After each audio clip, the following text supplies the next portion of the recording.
Chapter 1013. As the telephones were gradually installed in the residences of the warlords of the Yun nation, the originally vague veil over this new thing was finally lifted. There was no limit to the distance. They could talk at any time from hundreds of kilometers to thousands of kilometers away. They could clearly hear the other party's voice. The two warlords could even use it to chat about their daily lives. There was no need for the various departments to send people for anything. They only needed to make a phone call. Soon, everything about telephones swept through the entire Yun nation like a storm. Whether it was on the streets or in the alleys, in the brothels or restaurants, people were discussing telephones.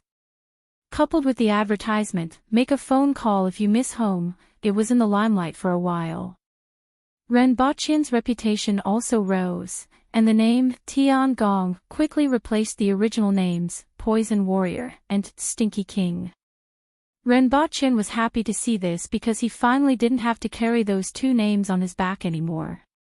The name Poison Warrior was fine, but the name Stinky King would occasionally reach his ears through the rearguard commandery, making him feel inexplicably sad every time. It was as if he had become a stink bug crossing the street. What followed was a large number of orders from the people. In particular, the families and chambers of commerce didn't have a problem with the high installation cost and monthly rent of the telephones. The benefits of timely communication were innumerable. In just half a month, more than 40 royal communication stores throughout the Yun nation received more than 7,000 orders for the installation of telephones.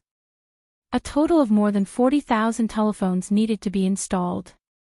On average, 6 telephones were installed for each order. Many chambers of commerce and families had installed one in each of the cities in their area of activity.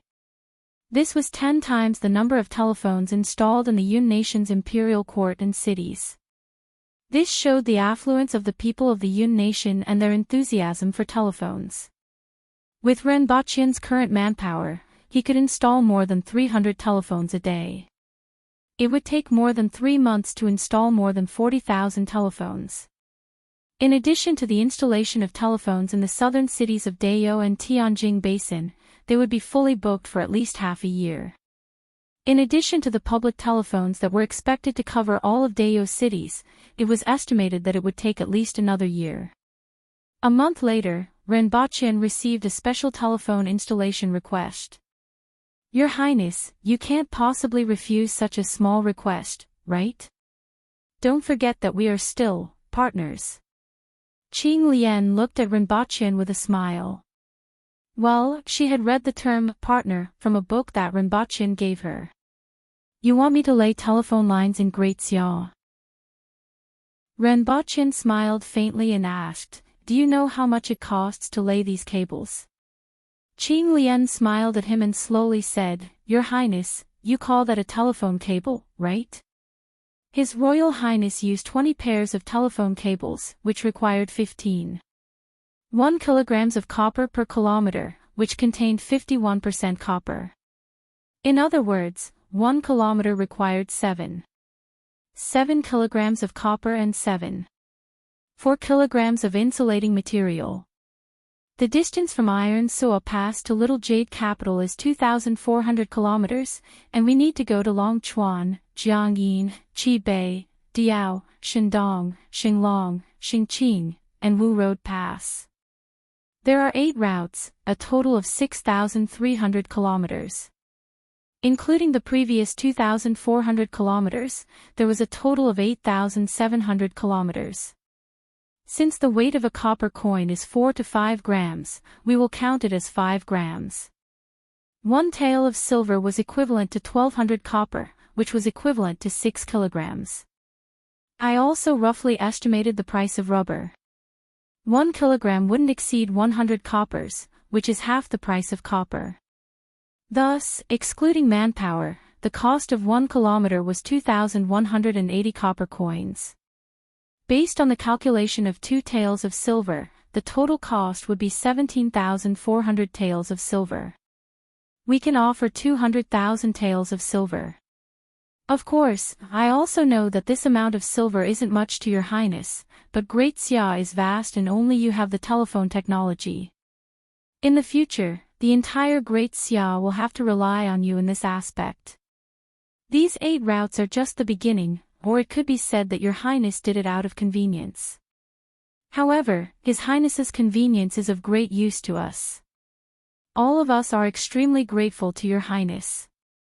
Renbaqian looked at Qing Lian's confident face and felt that it was a pity that such a talent was wasted on fighting and killing. Scientific research should be her home. The Sea of Stars should be her goal. You should continue to study at the academy. Are those sword masters doing well here with your highness? Qing Lian asked with a smile. After this is over, I might have to join them and seek shelter under your highness. I do owe you a favor for this. I can't forget, so you don't have to remind me. Renbaqian knocked on the table. It's not that I can't agree to this. Renbaqian thought about whether he should take this opportunity to get them to give him a tax-free agreement to set up a telecommunications company in Great Xia in the future. Merchants in this world had to pay taxes, and the same was true for telecommunications companies. This was especially true in 10 to 20 years when everything in Great Xia was stable. Given the population of Great Xia, it wasn't impossible for a few intelligent people to imitate and research telephones and switchboards. There weren't any before, but no one thought of it. 10 to 20 years would be enough for them to study the principles based on the real thing. At that time, this agreement would give the Royal Telecommunications Company a great advantage in the market. However, after thinking about it carefully, it wasn't very meaningful for him to have these little ideas with these people. This wasn't Earth, and it wasn't a world where everything was linked to economics. His goals were to explore the foreign races outside of the land of exile and explore this world. Qing Lian looked at Renbaqian and waited for a moment before asking, "What other requests do you have, Your Highness?" "Forget it, there's nothing else." However, it would not be possible in a short period of time. They did not have enough manpower. It should be at least a year later. Renbaqian calculated the time in his mind. Although I don't know what you were thinking about just now, I think that you gave up on a request that was beneficial to you. Thank you very much, Your Highness. Qing Lian was very clever. Looking at Renbaqian's expression, she could roughly guess some things, but didn't know the specifics. You. Renbaqian pointed at her and said, "It's good that you know it. Don't act like you've gotten something good." Qing Lian chuckled and said again, "I don't think the laying of the circuit is complicated, and we can complete most of it ourselves. You only need to send a small number of people to assist. I believe that you can still send such a small number of people." Once again, Renbaqian felt that it was a pity for Qing Lian to follow those rebels to fight and kill. Even if such a talent wasn't sent to the research institute, she would still be a capable person in the imperial court. Currently, among the few students that he favored in the academy, none of them could compare to her in terms of knowledge or mind. What a pity. That's settled then. I'll send 10 people to assist you. Renbaqian nodded. Thank you, Your Highness. Qing Lian didn't look happy even though this trip was a success. In fact, she had never worried about this matter. Therefore, after the negotiation, Qing Lian said, "Previously, it was official business. Now that it's done, I would like to congratulate Your Highness and the Empress of Dayo on the birth of a child." If it were anyone else, she would naturally try to get closer to them before talking about official business. In Qing Lian's mind, there was no need to do so. "I've obtained several ancient scrolls recently, and I've brought them with me as a congratulatory gift for the little princess." Renbaqian subconsciously asked, "Did you dig up graves?" Qing Lian covered her mouth and chuckled. "Your Highness, you guessed it right. Baidu search 081 Chinese network yen. No advertising words." Chapter 10:14 Renbochin carefully flipped through the ancient scrolls on the table. They were all bound with animal skin, and he couldn't tell what kind of animal skin it was made of. After so many years, they still hadn't been damaged at all. With just one glance, Renbochin was sure that these scrolls came from an era without any records. The two records of the Earth Dragon were divided into 2 volumes, which mainly recorded some rare beasts, herbs, and ores. Only a few of these records were the same as the existing herbs and ores, and most of them were extremely rare and precious. The first was Records of the Water Dragon, which was similar to the Records of the Earth Dragon, but the former was for land, while the latter was for water. The last was Using Water to Bathe the Eyes, which seemed to be a special method for training the eyes. The few types of water that were needed were all recorded in Records of the Water Dragon. The name was simple, but the effect was great. It was said that after mastering it, one's eyesight could reach up to 1,000 miles, which was considered powerful. For the people of this world, the ability to see up to 1,000 miles was a fairly powerful training method. However, with binoculars, this method wasn't very meaningful. What was really important were the 2 Records of the Earth Dragon and Records of the Water Dragon. Not only did they record the killers, herbs, and ores of the outside world, but there was also a small part of the water and mountain range map. It was of great significance for sending people to the outside world to find a hiding place to train. The previous phone call was only worth 200,000 taels of silver, but the value of these 3 books couldn't be measured with money. Where was the grave found? What's the situation inside? What else is there besides these? Renbochin asked seriously. Under the ancestral grave of a rich family, there was a simple stone room. Apart from these ancient scrolls, there was only a skeleton. I also got someone to bury the skeleton properly. Qing Lian smiled and said, I knew that you would be interested. You knew? Renbochin asked. Ma Hongyu of the Empire, Su Gongso of the Sun and Moon in the Palm, Lin Dong of the Jingtian sect, and Gao Yi of the Spear, these famous experts have been very active recently. Qing Lian pursed her lips. Renbochin nodded slightly. The rebel army was now more powerful than the imperial court of Great Xia, and the movements of these experts inevitably reached their ears. Thank you very much. If there are similar things in the future. Renbochin wanted to say that as long as he could afford it, he felt that it was too much. Got it. These things are useless in our hands. Besides, I am also very curious about some things. If your highness acts quickly, I might be able to see them in my lifetime. Qing Lian's expression finally changed a little when she said this. There was some anticipation, but there was also some sadness. Even if it was an ordinary person, after becoming a sword master, they could still become an expert. But the price was too heavy. They couldn't cultivate, and their lifespans were shorter than ordinary people. The lifespan of a sword master was usually only 60 or 70 years old. If they didn't fight often and had the support of resources, they might be able to live to 80 or 90 years old. This was their limit. Qing Lian was already 27 or 28 years old. If there were no accidents, she would only have 40 to 50 years left to live. This was why she said that if he moved quickly, she might be able to see him. With her intelligence, she was able to obtain a lot of information from the Water Dragon record and Earth Dragon record. Combined with the movements of Ma Hongyu and the others, even if she couldn't guess the whole picture, she could at least guess half of it. The advent of the telephone had brought about a storm that swept through the Yun nation, and it was getting more and more intense. According to this era, the function of the telephone was comparable to that of a magical artifact. However, compared to those strange legends, the telephone was something that many people could come into contact with. Whether it was families, chambers of commerce, various departments in every city, or even many wealthy households, they began to plan whether or not to install a telephone at home. Even though there wasn't a need for it for the time being. Most people in this era still lived in their own land, and ordinary people couldn't even walk out of a radius of 50 kilometers.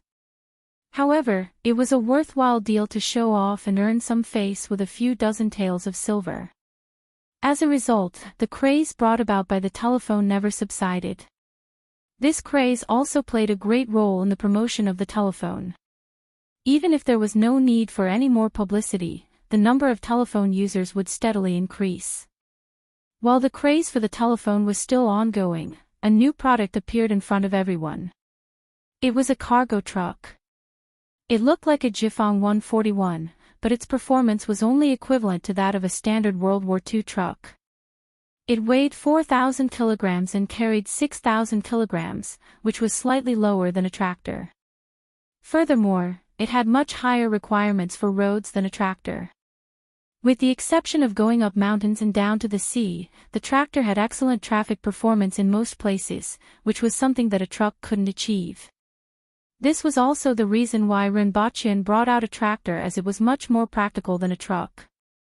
It was expensive, had a low carrying capacity, and had high requirements for roads. Despite having so many flaws, one advantage overshadowed all of them: speed. It was twice as fast as a tractor and could reach 240 kilometers per hour, which was equivalent to 60 kilometers per hour. It would take 10 to 15 days to travel from Lon City to Pingdu with an ox cart, 3 days with a tractor, and 1.5 days with a truck. This alone attracted the attention of many merchants in the Yun nation. Furthermore, this new product called a truck was much more comfortable to ride in than a tractor. At least it had a driver's compartment that could shelter people from the wind and rain. Furthermore, it was more stable and not as bumpy as a tractor, which made people want to vomit. 2,000 of these trucks were ordered as soon as they were launched. Many people were even prepared to use this thing as a daily means of transportation. The only thing that limited the popularization of this truck was the roads. However, there was another piece of news that appeared along with the truck. It was to recruit more than 1 million laborers from the Yun nation to build roads there. With the daily flow of caravans on the road from Lon City to the Yun nation, a large number of materials were transported to both places. Lon City was becoming increasingly prosperous, and the prices were much lower than before. The proportion of the revenue from commercial taxes in the national treasury was increasing. Even Tu Wan, who was a stingy person, agreed with Rinpoche, saying, "If you want to get rich, build roads first." There was another saying that Rinpoche always said, "Have more children and plant fewer trees."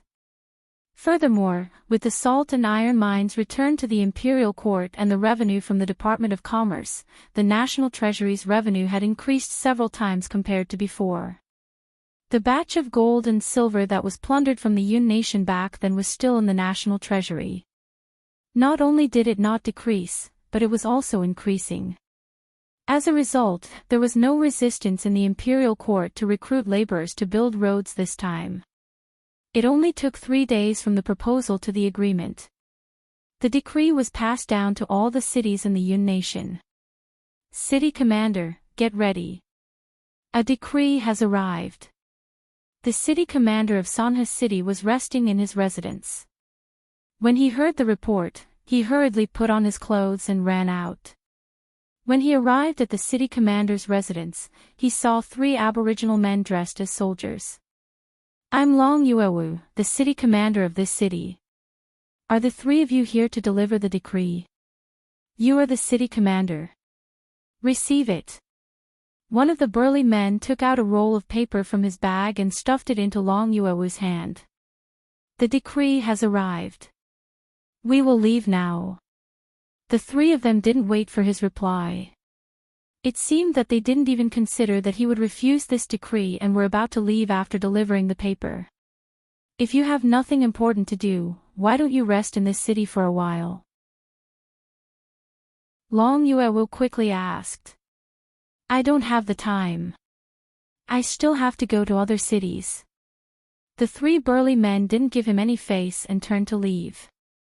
Long Yuewu was moved. He didn't know why they still had to go to other cities. These barbarians are very unreasonable, a young scholar said as he walked out from behind the door. Don't let me hear the word barbarian ever again, Long Yuewu said unhappily. The scholar's expression changed slightly as he lowered his head and said, it's a slip of the tongue. Furthermore, it might not be a bad thing for them to be like this, Long Yuewu added. Regardless of whether it was delivering a decree or something else, the news was delivered without any sloppiness. It wasn't like the Yun nation, where if there was an envoy from the imperial court, they would not only receive him extravagantly, but they would also send gifts. Previously, he had been forced to become the city commander because he wanted to ensure the survival of the people in this city. As for what it felt like to be the city commander, he simply didn't dare to think too much about it. He didn't expect that after a few years, his position as the city commander would be so stable. Furthermore, the Aboriginals wouldn't give him any trouble. It wasn't as chaotic as the Yun nation, which saved him a lot of trouble. As such, he really liked the Aboriginal style. Long Yuewu opened the scroll and glanced at it. His expression changed slightly. Sir, what's the matter? This time, the imperial court wants to recruit 1 million laborers to build the official road. 1 million laborers. The scholar was also moved. That's right. Our city needs 28,000 laborers. Long Yuewu said in a deep voice. The two of them weren't surprised by the number, but by the fact that it was actually labor and not corvée labor. One had to know that corvée labor didn't get paid. In previous years, corvée labor was used to build roads in cities. On the other hand, labor had to be paid. Everyone gets 1 tael of silver a month. Long Yuewu said again. It wasn't a little, but a lot. This was already the normal income of an ordinary citizen. Some of the poorer ones didn't even have this income.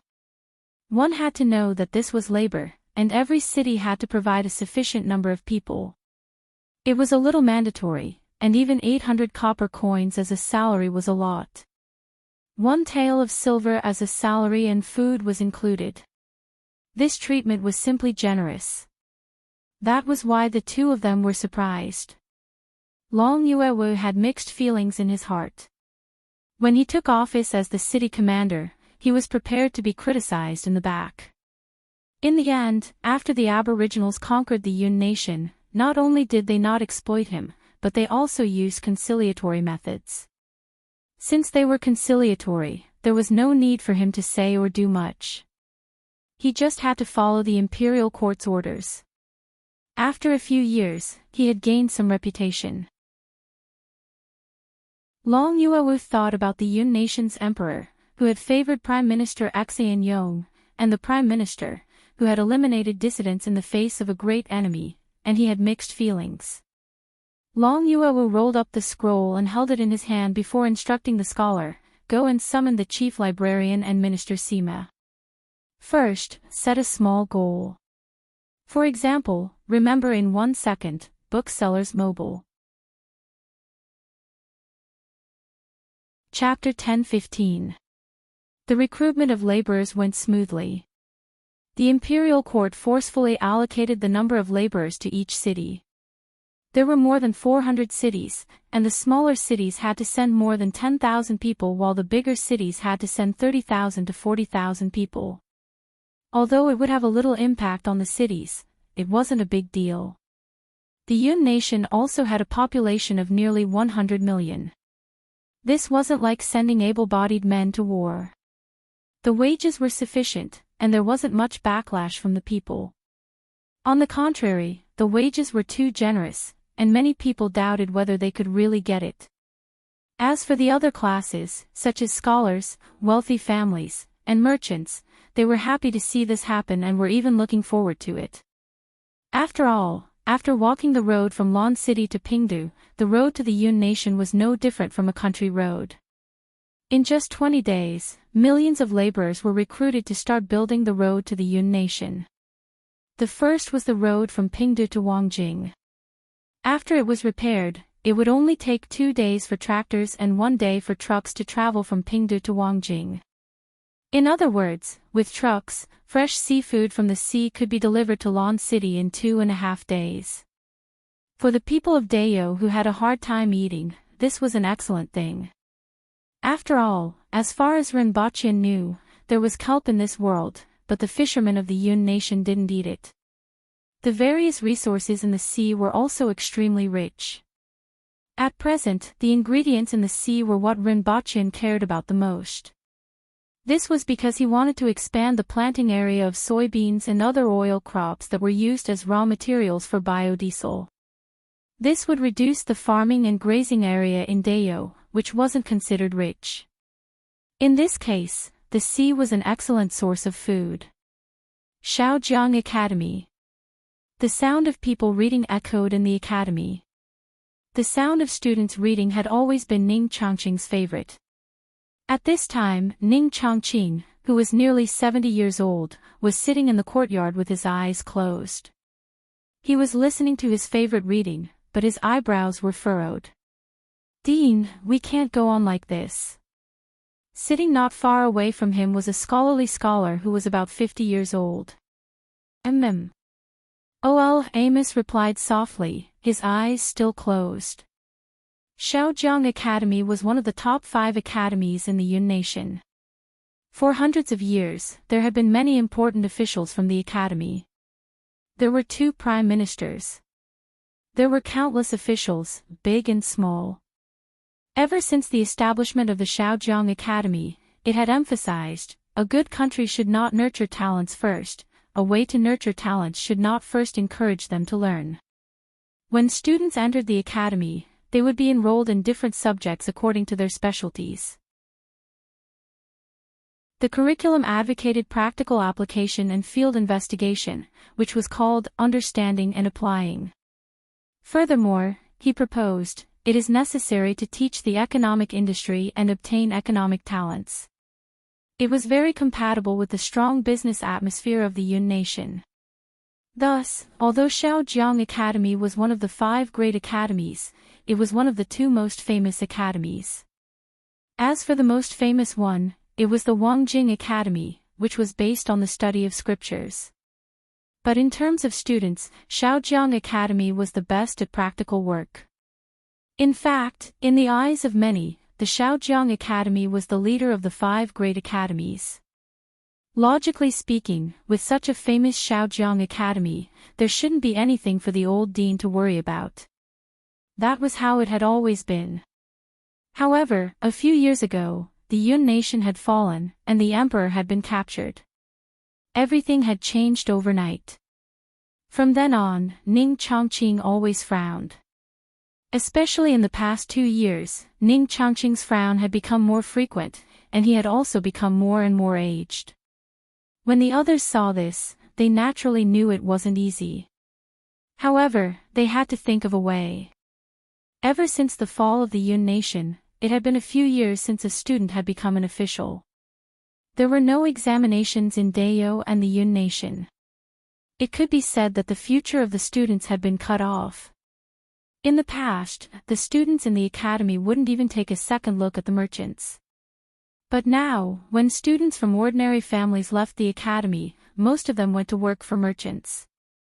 What did the teachers in the academy think of this? Not to mention that the number of students in the past 2 years was only half of what it used to be. Many of the teachers in the academy were anxious when they saw this. Another scholar sighed. He knew that it was useless to look for the old dean in today's world. The aboriginals only cared about their fists and didn't care about knowledge. Most of the time, he just wanted to vent his frustration. In fact, there is a way. Ning Changqing suddenly opened his eyes. However, after saying this, he shook his head and closed his eyes again. Let's wait.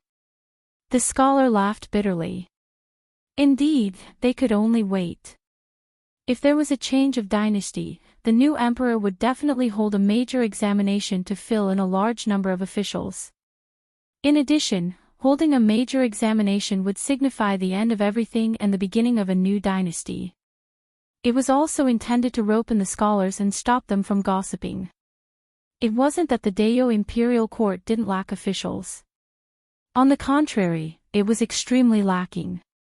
It was just that the fierce aboriginals had no intention of roping in the scholars. As a result, these scholars were at a loss. Not to mention whether they were willing to work for the aboriginals or not, they didn't even have the opportunity to work for the aboriginals. The aboriginals didn't seem to care about them at all. However, looking at the aboriginals' conciliatory behavior, they would rope in the scholars of the Yun nation sooner or later. They just had to wait. At the thought of this, the scholar felt extremely complicated. On one hand, Dayo was their enemy. On the other hand, the Yun nation was now under Dayo's rule.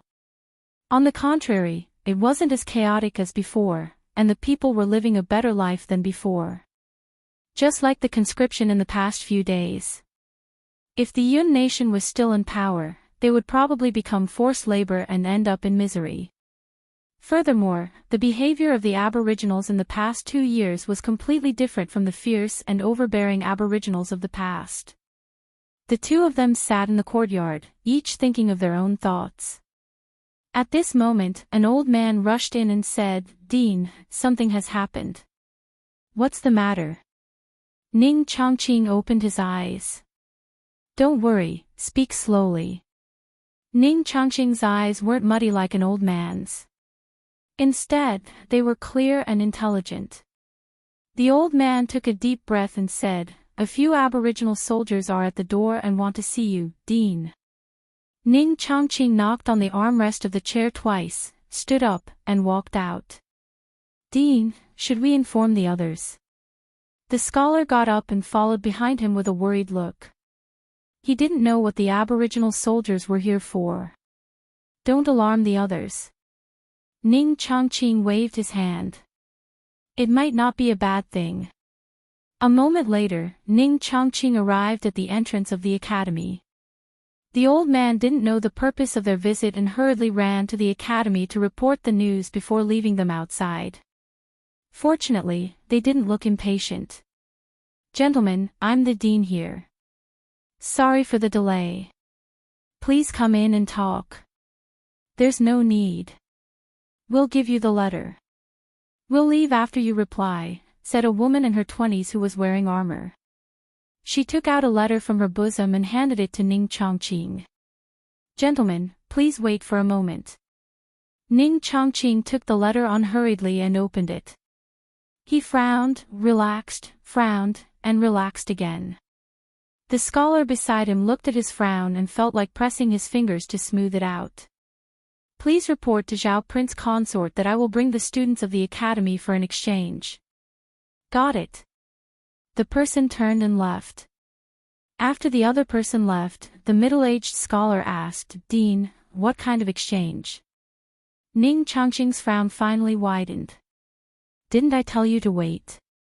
"You've waited." Ning Chongqing continued, "Zhao Prince Consort invited the students of the academy to visit Black Bamboo College for an exchange. That's what the letter said." Chapter 10:16. Black Bamboo Academy. I heard that it was founded by Zhao Prince Consort and supported by him alone.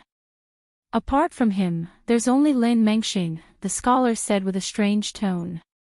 A single person supporting an entire academy. And a few hundred students. He wondered what kind of students he could teach. It sounded more like a private school in a village. Oh, there were 2 students now, and they had been upgraded to a private school in town. In fact, this was the only academy in the Aboriginals' territory. An exchange visit. They didn't know what was there to exchange. Of course, the purpose of this letter wasn't to communicate. "No matter what, it's a good thing," the scholar murmured. He wanted to let the Aboriginals see the ability of the academy's students and let them understand the difference between a village private school and the 5 big academies. It could also give the academy's students a better future. As for whether the students were willing to work for the Aboriginals, he wasn't too worried. Shaojiang Academy was different from Wangjing Academy. It focused on practicality, unlike Wangjing Academy that focused on the study of scriptures. If it were Wangjing Academy, they would probably hesitate and even spit at this kind of thing. However, Shaojiang Academy wouldn't. Now that it was ruled by the Aboriginals, they could only put their knowledge to good use and benefit the people of the Yun Nation if they entered that system. How many students should I bring? The scholar began to calculate the most promising students in the academy. I didn't say how many. Too many wouldn't be appropriate, and too few would make us look weak. After all, it's an exchange, so let's set it at 20. Ning Chongqing said. He naturally realized that the scholar was looking down on Black Bamboo Academy just now. However, he didn't think it was that simple. Zhao Prince Consort wasn't simple. Not to mention the tractors, trucks, glass, silver mirrors, and noisy phone calls. In just 1 year, he had pacified Tianjin Basin and sent those people to the Yun Nation. They had played a great role in the war between Dayou and the Yun Nation. This wasn't something an ordinary person could do. Although he was a prince consort, it was one thing for the Empress to fall in love with him, but it was another for the people in Dayou's imperial court to agree with him. From the policies of the Aboriginals in the Yun Nation, his shadow could be seen everywhere. Just these 2 points alone were enough to show his talent. In the past, Black Bamboo Academy relied on him alone. Later on, there were only 2 of them, including Lin Mengxing. It was impossible for the 2 of them to teach hundreds of students. Moreover, he heard that there were more than a few hundred students in Black Bamboo Academy. There were a total of 6 grades and thousands of students. He really didn't know if he had a doppelganger technique. Otherwise, how could he teach so many students? After thinking about it, Ning Chongqing decided to keep his doubts to himself.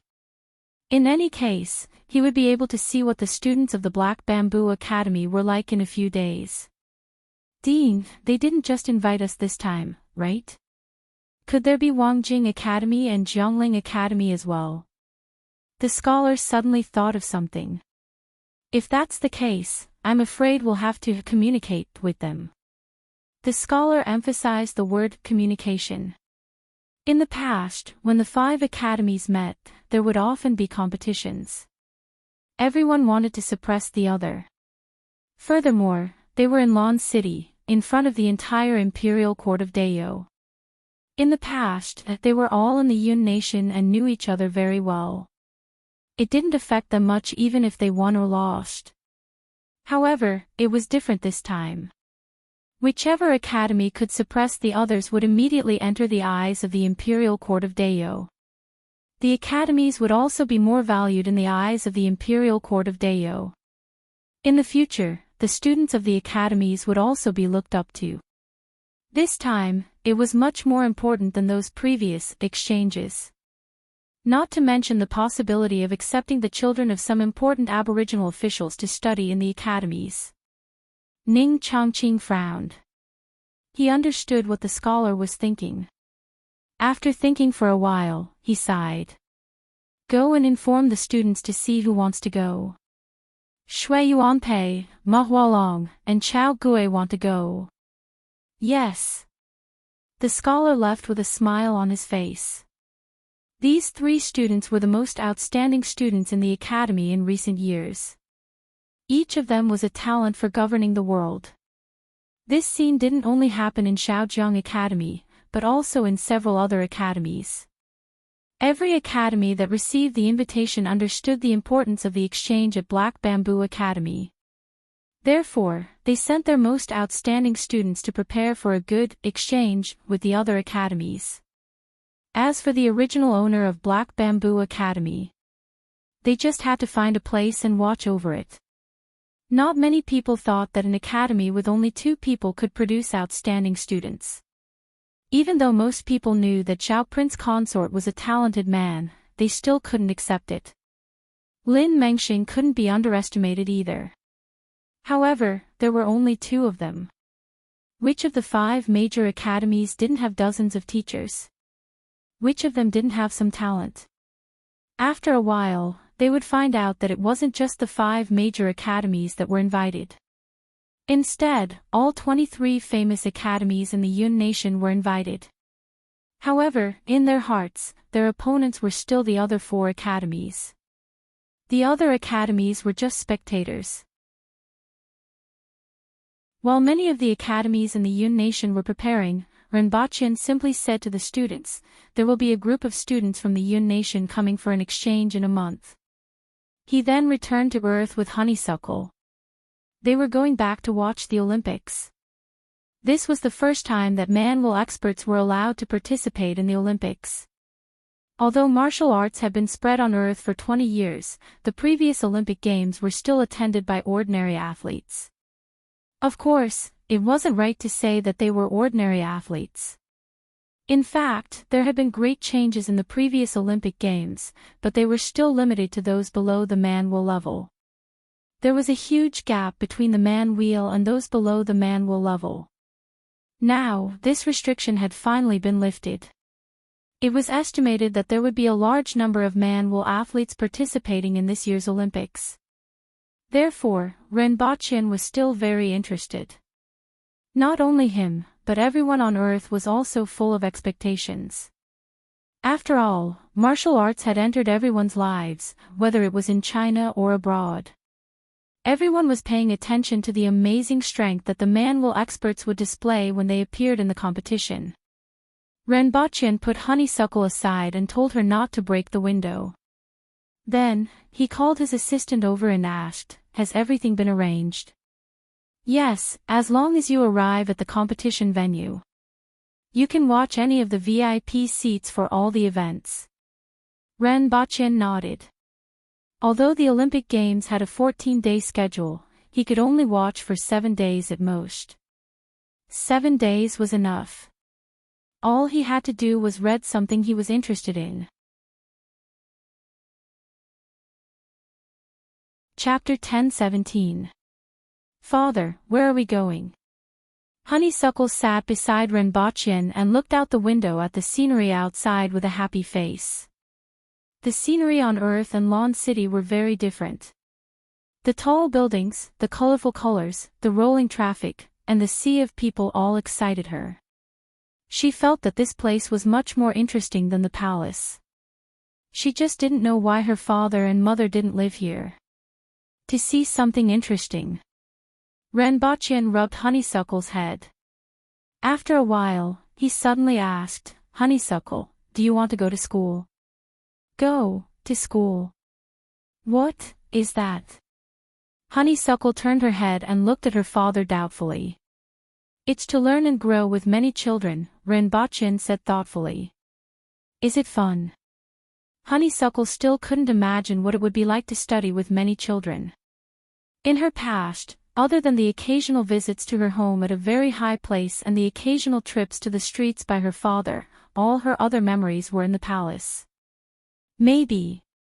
Renbachian looked at the passing scenery outside the window with a thoughtful look in his eyes. He was wondering if it was time to find a kindergarten for Honeysuckle. Although Honeysuckle's intelligence grew faster than that of ordinary children, the growth of intelligence also required sufficient experience as a foundation. Honeysuckle's current intelligence and learning ability were comparable to that of a 7 or 8-year-old child. However, she played in the palace every day and came into contact with the people there, so her intelligence wasn't as high as it actually was. At most, she was at the level of a 4 or 5-year-old child.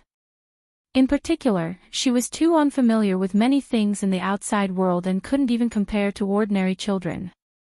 Although she could be educated in the palace, it was better to let her see and interact with things in person than to rely on books to broaden her horizons.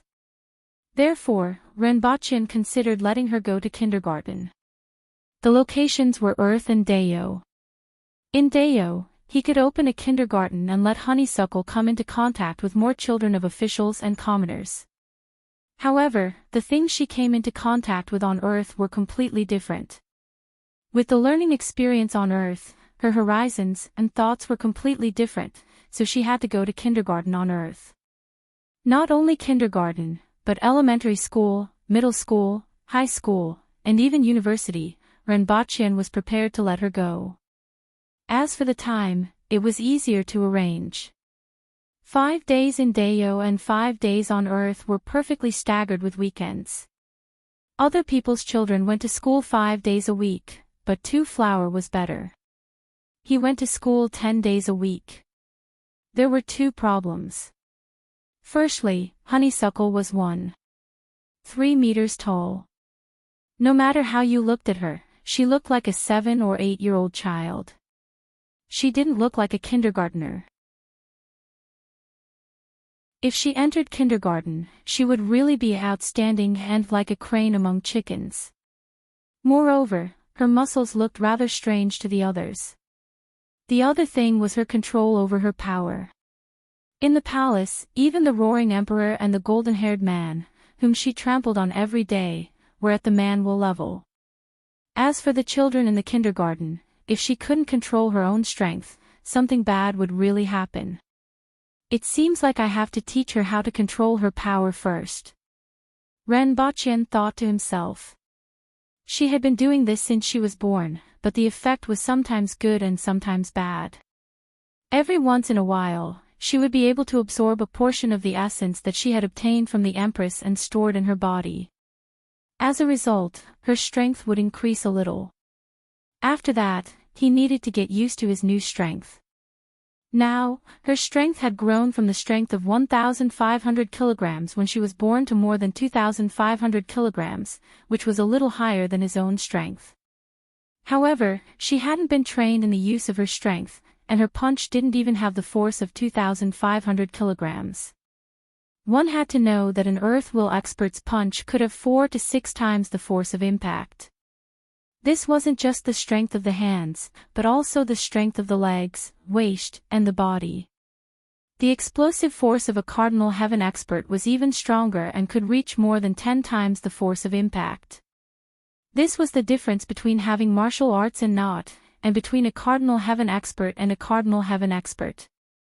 This was why a Cardinal Heaven expert could cause so much damage. This was also why a Cardinal Heaven expert was so much stronger than an Earth Will expert. According to normal strength, a Cardinal Heaven expert would generally have the strength of 3,000 to 4,000 kilograms, and an Earth Will expert would have the strength of 1,000 kilograms. In reality, the difference was like heaven and earth. Even so, her destructive power couldn't be underestimated. One had to know that she was only 3 years old. 2,500 kilograms of force was enough for her to demolish houses, kindergartens, schools, and most of the living things on Earth. While Renbachian was thinking, the car began to slow down. Looking out of the window, there was a turbulent flow of cars and people. They were nearing the stadium. There were many single-person aircraft in the air, and they were all responsible for maintaining order and guiding the people. Nowadays, many countries had introduced policies to limit the height of single-person aircraft. However, China's air traffic control had never been lax, and only certain functional departments could use it. Outside the window, a large number of people waving national flags were walking on the streets. Waves of singing came from their mouths, and everyone had a smile on their faces. The 2048 Olympic Games would be held in Shanghai. There was only one reason why the Olympic Games would be held in Shanghai. Some people did it on purpose. First, it was because the strength of the manual participants was very high for the organizers. If the organizers were too weak, they wouldn't be able to suppress thousands of manual participants, and it would be easy to cause trouble. China, which had a large population and a large number of experts, was naturally the best choice. The second reason was that some people wanted to see if there would be any trouble. Therefore, 10 years ago, it was decided that Shanghai would host the Olympic Games.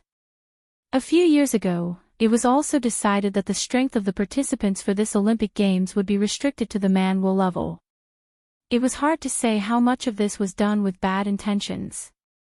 However, the Chinese officials were also very confident in hosting the Olympic Games. At least so far, there hadn't been any trouble after the opening ceremony. Even if someone didn't open their eyes, they would be quickly suppressed by the powerful power of the Chinese government. As far as Rinpoche knew, 8 of the more than 10 Earth Will experts had been sent here. Father, they seem to be very happy. Honeysuckle leaned against the window and looked outside with envy on his face. She also wanted to be like those people, walking in the crowd, singing, and drinking together. This was more important. It was much more interesting than sitting in the car. Rinpoche touched her head again and didn't answer. Fortunately, the journey wasn't too long, and they soon arrived at their destination. Rinpoche brought Nian Hua to a private room under the guidance of his assistant. The private room was semi-open. Brother. Uncle. In the private room next door were Ren Wanyan and Ren Xia. There were also a few people they didn't know. They weren't sure if they were the executives or clients of Ren Wanyan's company. Ren Wanyan was 48 years old at the moment. Ren Xia was already 15 years old. He looked like a rather handsome youth and was full of vigor. Ren Xia is more handsome than you. Rinpoche smiled at everyone. The pupil has surpassed the master. Ren Wanyan laughed calmly. When he looked at his son, his eyes were filled with indescribable affection. This son of his did not let him down. He didn't have too many bad habits like rich kids, and his only shortcoming was that he was more extravagant. However, extravagance wasn't a shortcoming for him. He had a straightforward and amiable personality, studied hard, and was talented in cultivation. Now, he was only one step away from the manual level. This was considered pretty good among the younger generation. However, he couldn't compare to his brother's little princess. He couldn't compare to her, and no one could. Father. Nian Hua pointed at herself and smiled happily at Ren Wanyan and Ren Xia. Rinpoche swung his hand and slapped the back of her head. What's your name? Nian Hua immediately felt wronged. Nian Hua. Pfft, the people in the private room next door who didn't know her immediately burst into laughter. Rinpoche's face darkened and he felt a little embarrassed. What's your name? Nian Hua looked back at her father with tears in her eyes. After a while, she felt wronged and said, Can I call you Yuqing? Baidu search 881 Chinese network yen. No advertising slogan. Chapter 10:18. It wasn't shameful for his daughter to be called Hua. At most, it was a little rustic. Who didn't have a nickname like Gooden? However, it was rather awkward for the eldest princess of a country to be called Hua. Furthermore, she was the eldest princess of a huge empire that was 2/3 the size of China. However, Rinpoche quickly put this matter aside. Ren Wanyan eagerly introduced the other people in the room to Rinpoche. They were all famous entrepreneurs and also his business partners. Of course, Rinpoche didn't know any of them. He just nodded kindly as a sign of his goodwill. He was more familiar with Chief Ma, Second Ma, Face-Blind Dong, and the pig farm owner. However, those people had long retired, and the grass on their graves was already 3 meters tall. No one could resist the baptism of time. However, in the eyes of others, Rinpoche was an exception. After a few decades, he didn't seem to have changed much. In the eyes of the higher-ups of the country, even though they were envious, they knew the reason. In the eyes of others, looking at Rinpoche, whose appearance hadn't changed much, was like looking at a strange person. For example, some of Ren Wanyan's business partners knew that he had an elder brother who wasn't a simple person. However, at this moment, he looked more than 10 years younger than Ren Wanyan and had the appearance of a young man. Even those who didn't know him would know that he wasn't a simple person just by looking at him. It wasn't just because of his fierce appearance or young look. It was because of his imposing manner, which couldn't be developed unless he was in a high position and held great power. Rinpoche kindly nodded to everyone and returned to his seat with Hua. Father, there are so many people down there. Can we sit there? Erhua sat on the chair as if there were nails under her, but she couldn't sit still for a moment and kept moving around. She was wearing a white inner garment with a blue chiffon dress and a single ponytail. The clothes were quite old-fashioned and didn't stand out on her at all. Instead, it was very harmonious, as if she was supposed to wear it this way. Moreover, with the emergence of cultivation methods, there were more and more people dressed in Han clothing in recent years. Therefore, people would not find her clothes strange.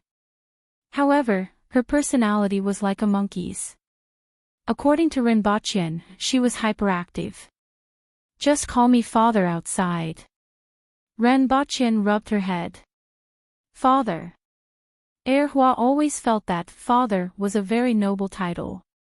His father was his father, so he had to listen to him. In the future, he must let others call him dad and let them listen to him.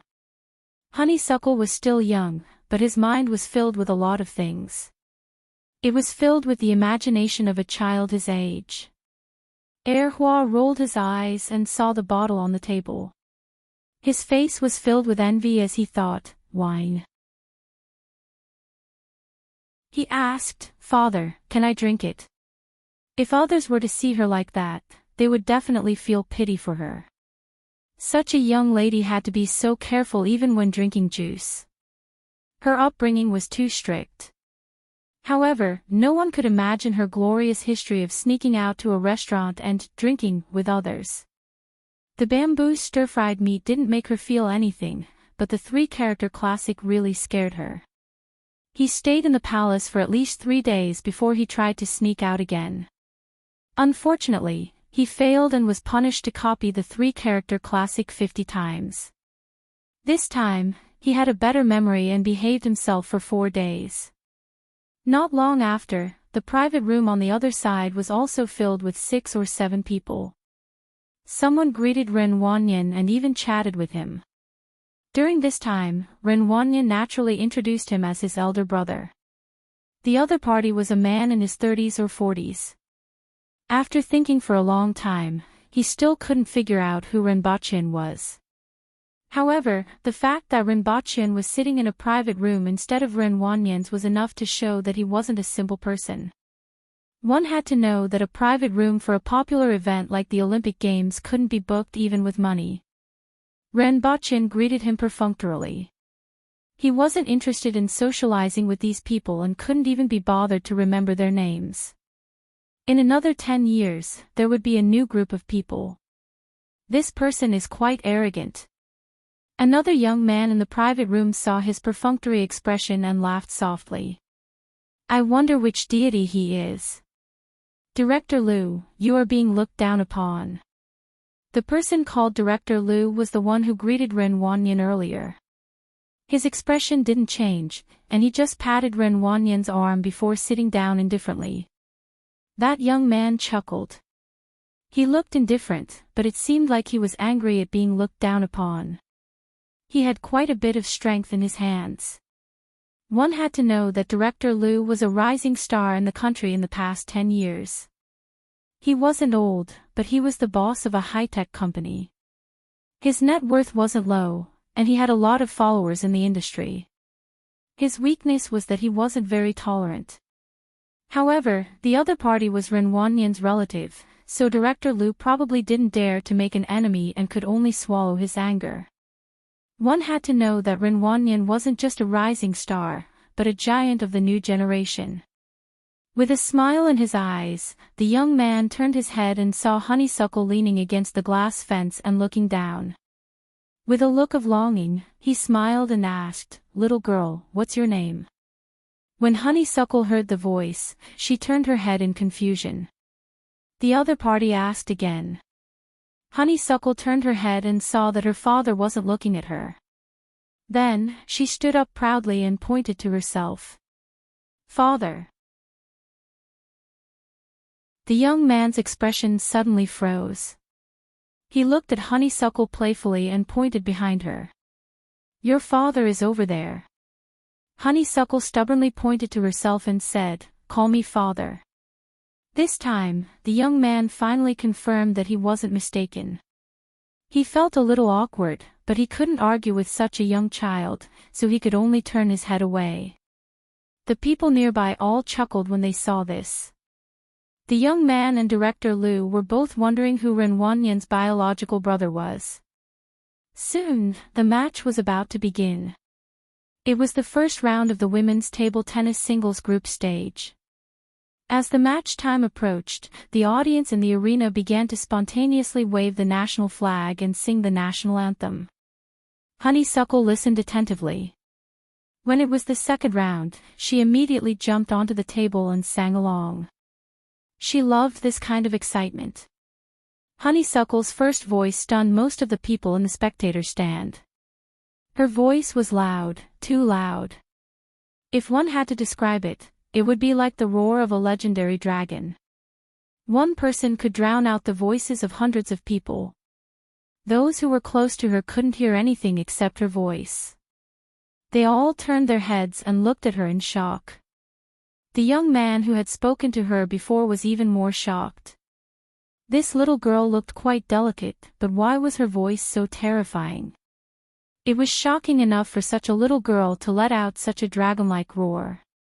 But that wasn't the only thing that shocked them. What was even more terrifying was that she had sung the national anthem with a childish voice that sounded like a death rock song. She simply suppressed the entire audience. Half of the spectator stand was emptied. Even the cameras turned to capture the 7- or 8-year-old girl jumping on the table.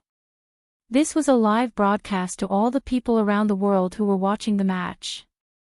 Ren Bachyan sat in the chair behind her and was brainwashed by the demonic music. He watched her jump on the table with a dark face. However, after thinking about it, he stopped his hand that was about to pull her back. This child has been cooped up in the palace for too long. Ren Bachyan knew why she was so excited as soon as she came out. Therefore, he didn't disturb her rare indulgence. Below the stage, the match began. Lu Xiaoling from China versus Sonam from India. First, set a small goal. For example, remember in 1 second, Booksellers Mobile. Chapter 10:19. As everyone knows, this year's Olympic Games is a special one. Since the emergence of martial arts more than 20 years ago, there have been a large number of martial artists who are far stronger than ordinary people. These martial artists have always been banned from participating in the Olympic Games. Over the years, many well-known athletes have suddenly disappeared from the field because of this reason, and some even abruptly withdrew from the competition. This year's Olympic Games has broken this restriction, and athletes who have reached the Xian level can also participate. Earth will officially call it the Manwu level, but most of the time, it is called the Xian level. Heaven, Earth, Xian, and Huang are more in line with the habits of the people. The Xian level is equivalent to the Manwu level, the Earth level is equivalent to the Earth will level, and the Heaven level is equivalent to the Spirit will level. Although the people on Earth know about this, they aren't very clear about the Sky Gate. This is because the Sky Gate involves the spirit and the spiritual body. It has always been classified as metaphysics, which is the weakness of the current scientific system. The two athletes on the field are both powerful Xian level. Everyone is familiar with Lu Xiaoling, who has participated in the Olympic Games before. She broke through to the Xian level a few years ago, and according to the official information, she is at the intermediate level.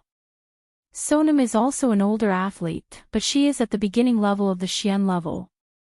She is slightly weaker than Lu Xiaoling, and we don't know what kind of impact she will have in the competition.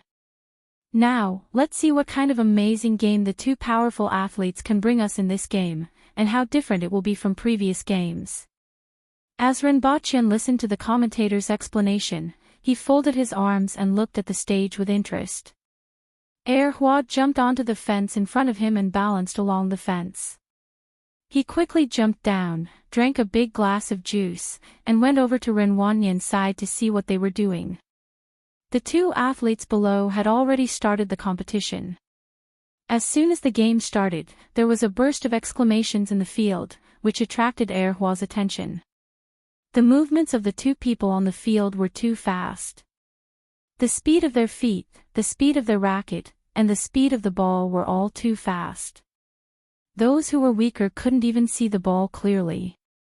They could only see the two people moving quickly on both sides of the tennis table, and every time they swung their racket, they could make a very clear and loud slap sound. Too fast, too fast. Both of them are too fast. I can't even see the ball. Now, I can only analyze their movements through the slow motion of the small screen. Soon, the score jumped to 2 o'clock.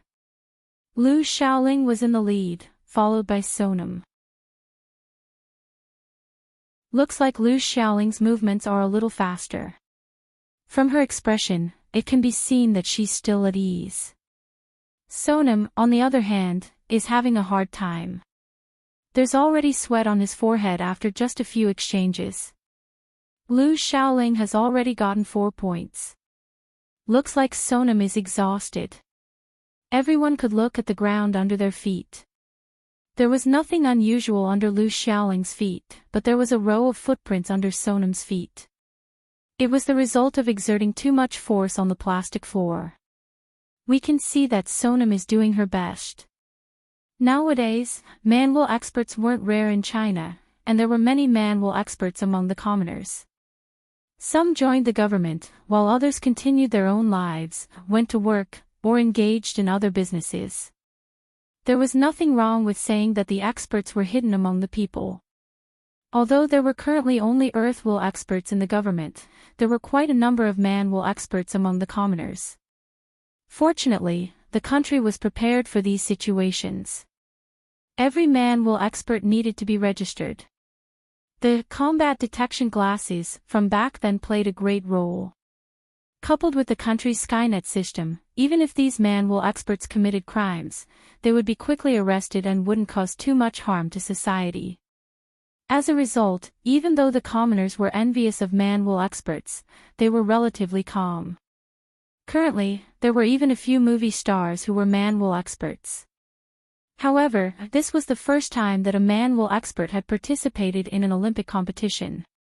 Although everyone knew that man-will experts were powerful, they were still shocked by the competition.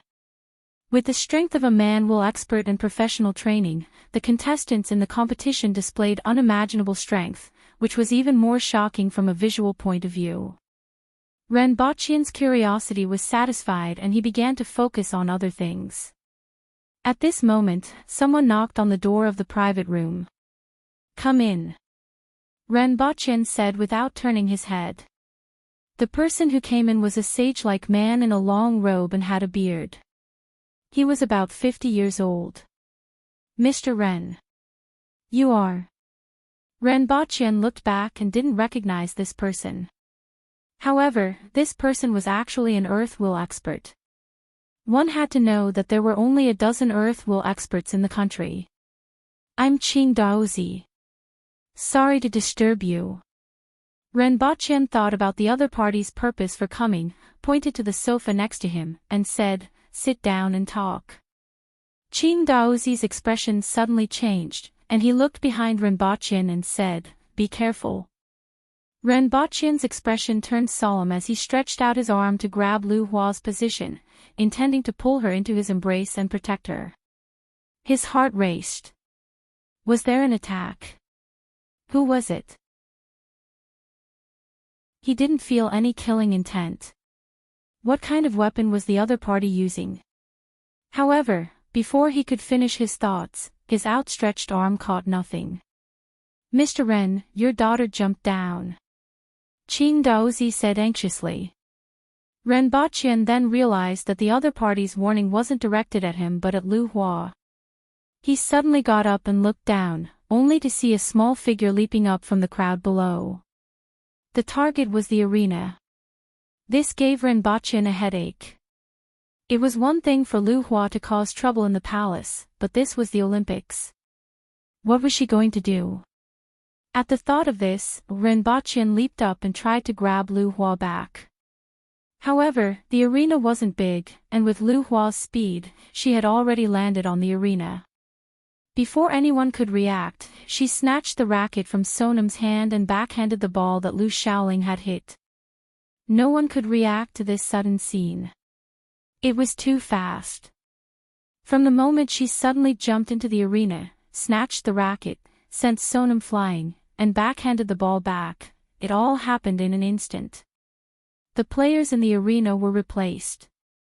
Instead of Sonam, she was replaced by a 1.3-meter-tall little girl with a ponytail and an exquisite face, dressed in an ancient costume. Even Sonam's opponent didn't retaliate and even hit the ball back. Lu Xiaoling excitedly hit the ball back.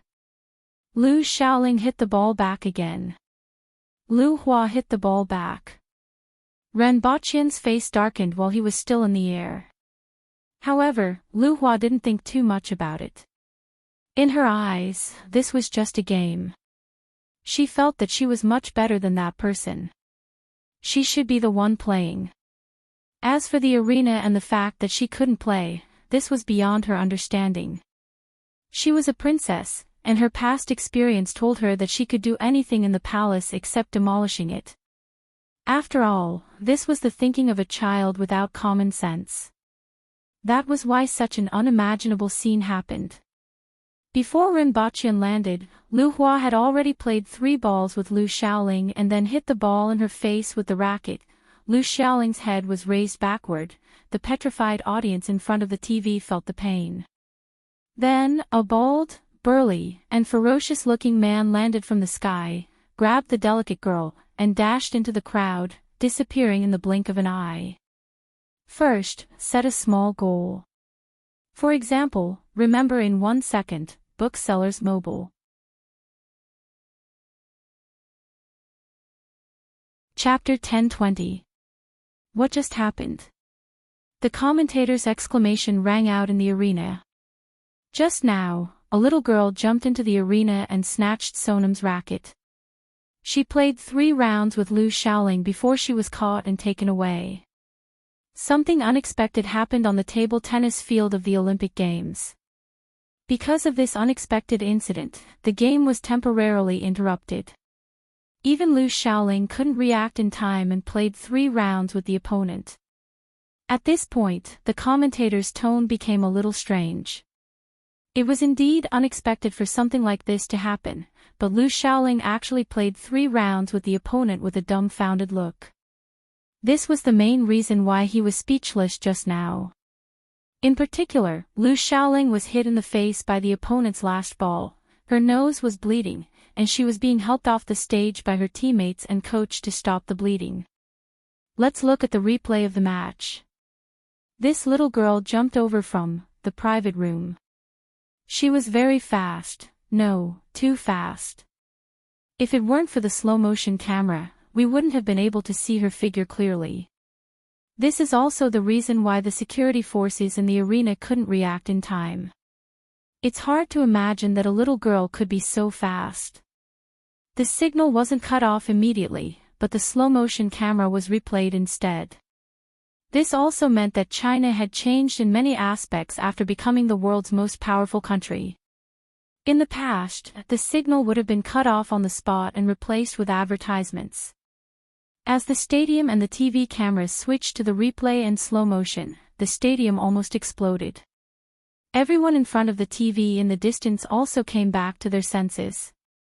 Their faces were filled with astonishment and shock, and they let out a series of exclamations.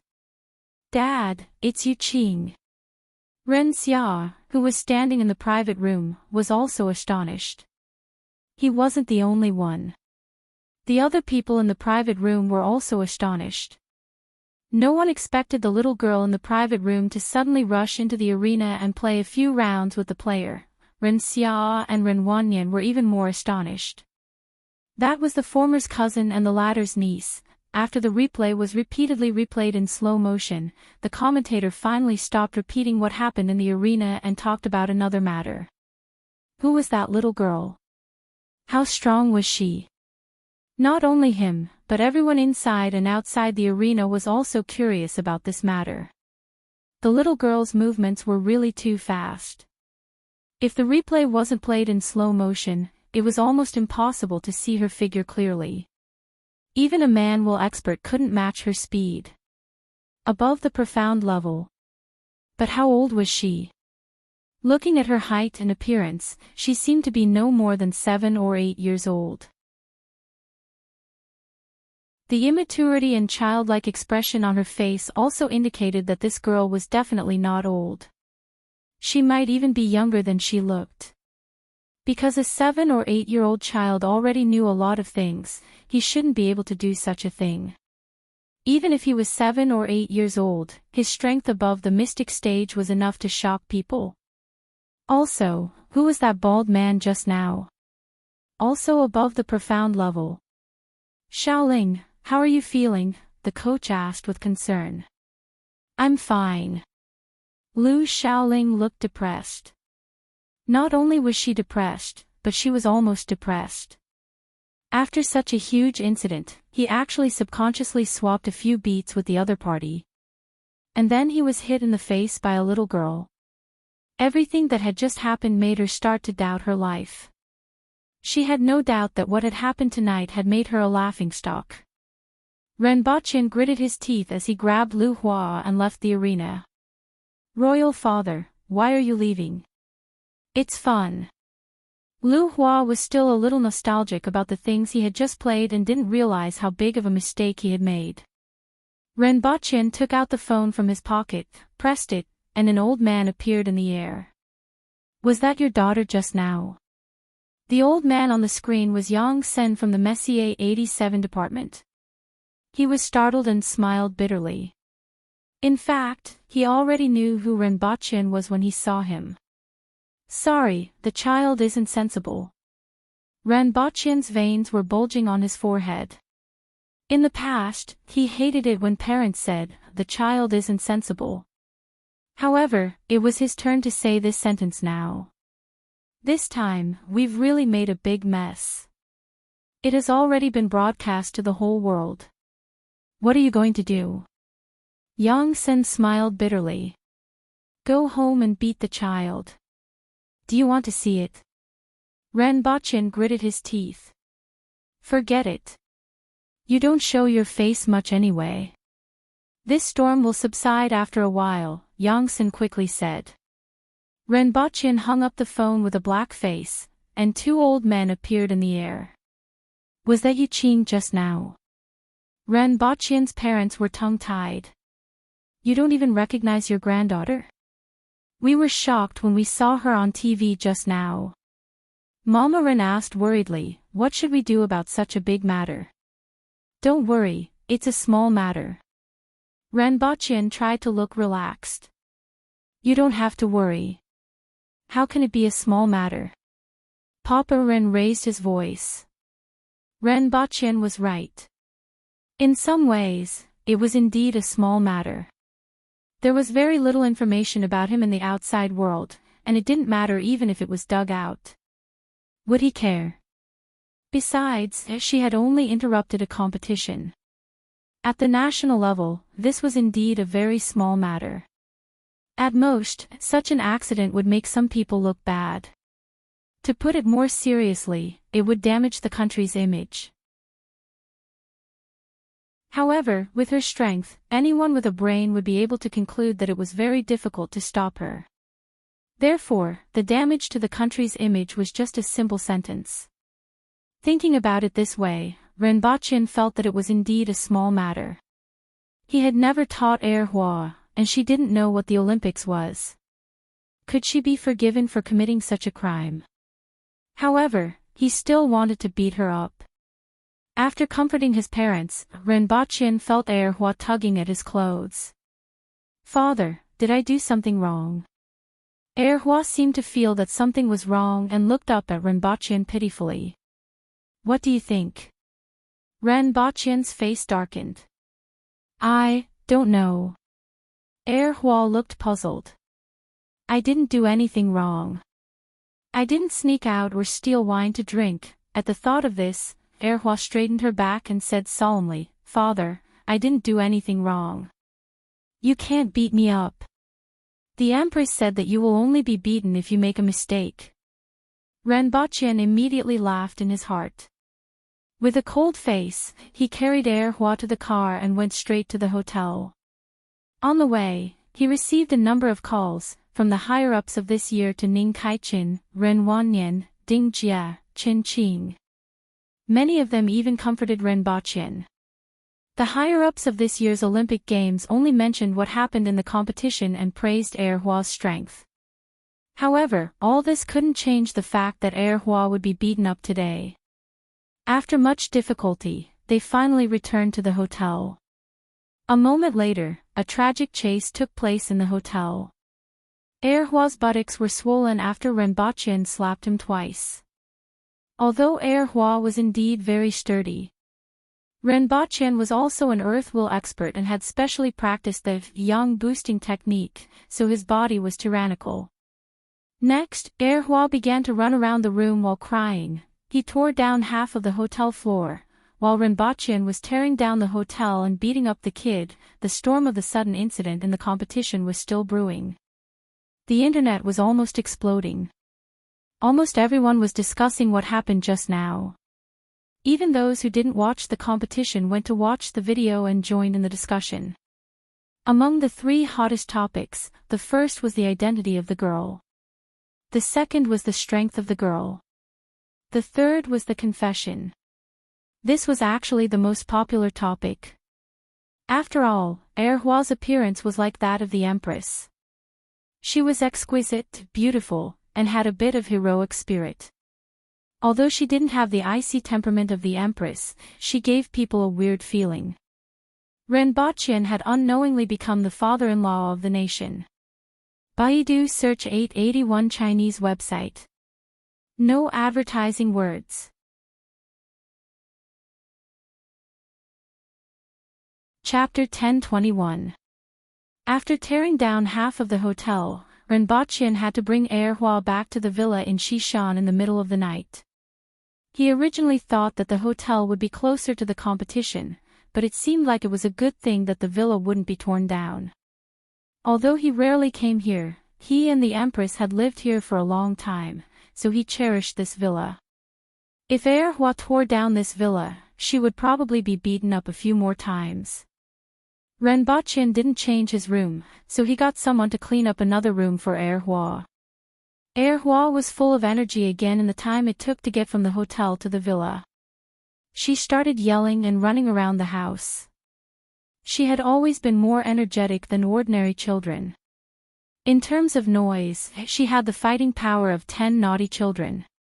In terms of demolishing a house, she was equivalent to strengthening a company. However, what gave Renbocchen the biggest headache was that she didn't have a good memory. It wasn't easy for her to remember for 3 days, and most of the time, she only had a memory of 3 minutes. Just like now. Father, what's this? Father, this is so beautiful. Father, can I hold this? Father, is this delicious? Can I try it? Put that grenade down. Renbocchen was getting a headache from her noise and really wanted to pick her up and give her another beating. He and the Empress weren't noisy people, so he didn't expect their child to be so noisy. Before going to bed, Renbocchen used the Internet Access Device, a device that could project images into the air, to take a look online. Sure enough, there were reports and discussions about Hua everywhere. As for today's Olympic competition, no one mentioned it. Renbocchen rubbed his head, listened to the rummaging sounds in the supermarket, and chased Hua back to her room to sleep. A few minutes after he went back to his room, he heard Honeysuckle's footsteps in front of the door. In the darkness, he could see half of Honeysuckle's face sticking out of the door frame. It was completely blocked by his hair, and it was quite scary in the dark. Father, I can't sleep alone. Hua pouted. Didn't you sleep alone in Wuji City? Renbocchen sat up and said angrily. Hua was speechless. She rolled her eyes and said in a timid tone, I'm a stranger. This pillow is too unfamiliar. Renbocchen twitched his mouth, sighed, and patted the place beside him. Sleep here, don't mess around. All right. Honeysuckle cheered and jumped onto the bed. Father, can you tell me a story? Honeysuckle couldn't stay still for more than a few minutes. His eyes were shining in the dark. Renbachien looked at her expectant gaze, thought for a while, and said, "Let me tell you a story about Calabash Brothers and Snow White. A long, long time ago, an old man planted a calabash vine. Just like that, Calabash Brothers defeated Snow White and lived a happy life with Baldy Chang." After Renbachien finished telling the story, there was no more sound around him. He turned his head and saw that Honeysuckle had fallen asleep with his arms and legs spread out. "I finally fell asleep." Renbachien felt a headache coming on. In fact, at the earth-will level, the need for water was much less than that of an ordinary person. 2 hours a day was enough. However, Honeysuckle still needed more sleep. Sleeping was also a time for her to absorb the power in her body. He closed his eyes and entered his knowledge sea. At this time, there was an additional laboratory on the planet.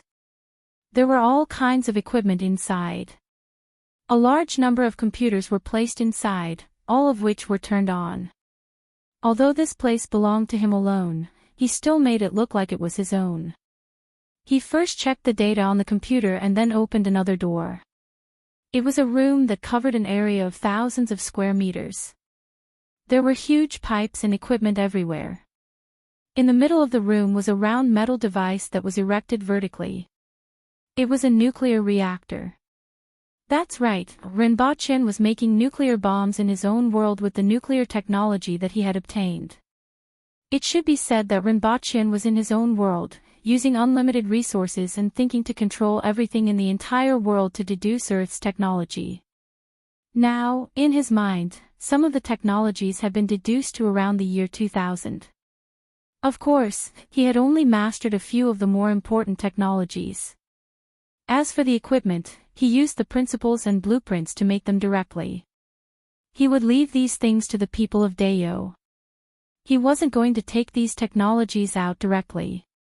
He was only using this method to imprint some things in his mind and make the advancement of Dayo's technology a little easier. After staying in his mind for 4 hours, Renbachien returned to the real world and felt a small foot suddenly appear on his waist. Bang! Renbachien was kicked into the wall. He turned to look at Erhua, who was sleeping soundly on the bed and drooling on half the pillow. This sleeping posture wasn't like his or the Empress's, but more like Lin Chaola's. Renbachien simply lay on the floor and slept. He was a little tired from staying in his sea of knowledge for 4 hours, so he fell asleep soon after. While half asleep, Renbachien realized that it was daybreak. Erhua sat up at the head of the bed and rubbed her sleepy eyes. She looked around and quickly found Renbachien lying on the floor. She immediately laughed. "Father, father." Erhua moved, squatted on Renbachien's stomach, and pulled his face. "Stop fooling around." Renbachien pushed her hands away and said without opening his eyes, "Go get dressed and wash up.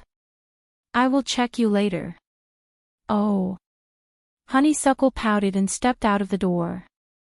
She was squatting on Renbachien's stomach. This sudden action almost made Renbachien spit out a mouthful of blood. "Erhua." Renbachien's face turned green as he jumped up from the floor. Where was Erhua? Suppressing the urge to beat her up again, Renbachien washed up first, leaned against the headboard, and turned on the internet. Sure enough, most of the news that he saw was about Erhua. He also saw a bunch of people calling him father-in-law. Renbachien smacked his lips. If someone could really marry Erhua, there was no chance. Erhua was the next emperor of Dayo. She might even become the emperor in the future. Just like the emperor in the history of that world. With Erhua's talent, it wasn't impossible. Soon, the corner of Renbachien's eyes twitched. If others saw this, they would realize that they had the same expression as the Empress when she wanted to kill someone. However, Renbochin didn't have that kind of thought at this moment. He was just a little surprised. His identity had actually been dug out by someone. Primary school, middle school, high school, university, and that year's work history. Of course, the most eye-catching one was the director of the Dayo Dojo. Baidu searched for the novel website of Yunlai Pavilion, allowing you to experience the latest and fastest novel chapters. All novels were updated in seconds.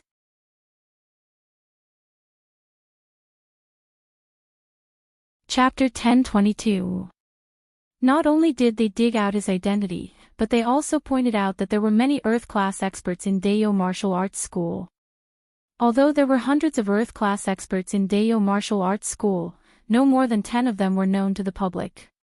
Even so, it still caused a heated discussion. One had to know that in China, an Earth-rank martial artist was just a legend. According to the news, the person who leaked his identity claimed to be his classmate, and it wasn't just one person. The informant put all the information together to form this piece of news. Although the name wasn't mentioned, Renbochin knew that the informant was probably his classmate. After all, there were a few things in the news that he only remembered after reading this article. However, it didn't matter. Calculating his age, his classmate should be in his 50s by now. Renbochin's face darkened as he continued to flip through the news. There were some statements in the news that were out of his expectations. When martial arts are in the hands of a few people, it becomes the gap between the nobles and the commoners. We are not born equal. There were many posts on the internet, accusing some people of holding martial arts in their hands and forming the gap between the new generation of nobles and the commoners. Some people were born with powerful martial arts and reached the Earth class at a young age. As for ordinary people, they learned ordinary martial arts released by the country and had to join the army or a functional department to learn more advanced martial arts.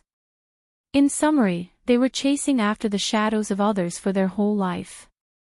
Just like the ordinary people in ancient times, they didn't even have the opportunity to learn. It was the same for martial arts. The descendants of ordinary people didn't even have the opportunity to see those advanced martial arts. There was a huge gap between them and others from birth. These kinds of comments actually appeared quite a lot in one night. On the surface, it was referring to the two flowers that appeared in the Olympics, but in fact, all the martial arts were released by the country. The purpose was clear. In addition, there was another kind of comment that added fuel to the fire. There was a huge gap between experts and ordinary people. Experts could break the rules at will, just like the girl who appeared in the competition. Ordinary people couldn't even see her figure clearly. Would the country have the ability to stop and arrest such people after they committed crimes? Would the country use the law to restrain and punish such powerful martial artists? As long as one was strong enough, they could break the rules.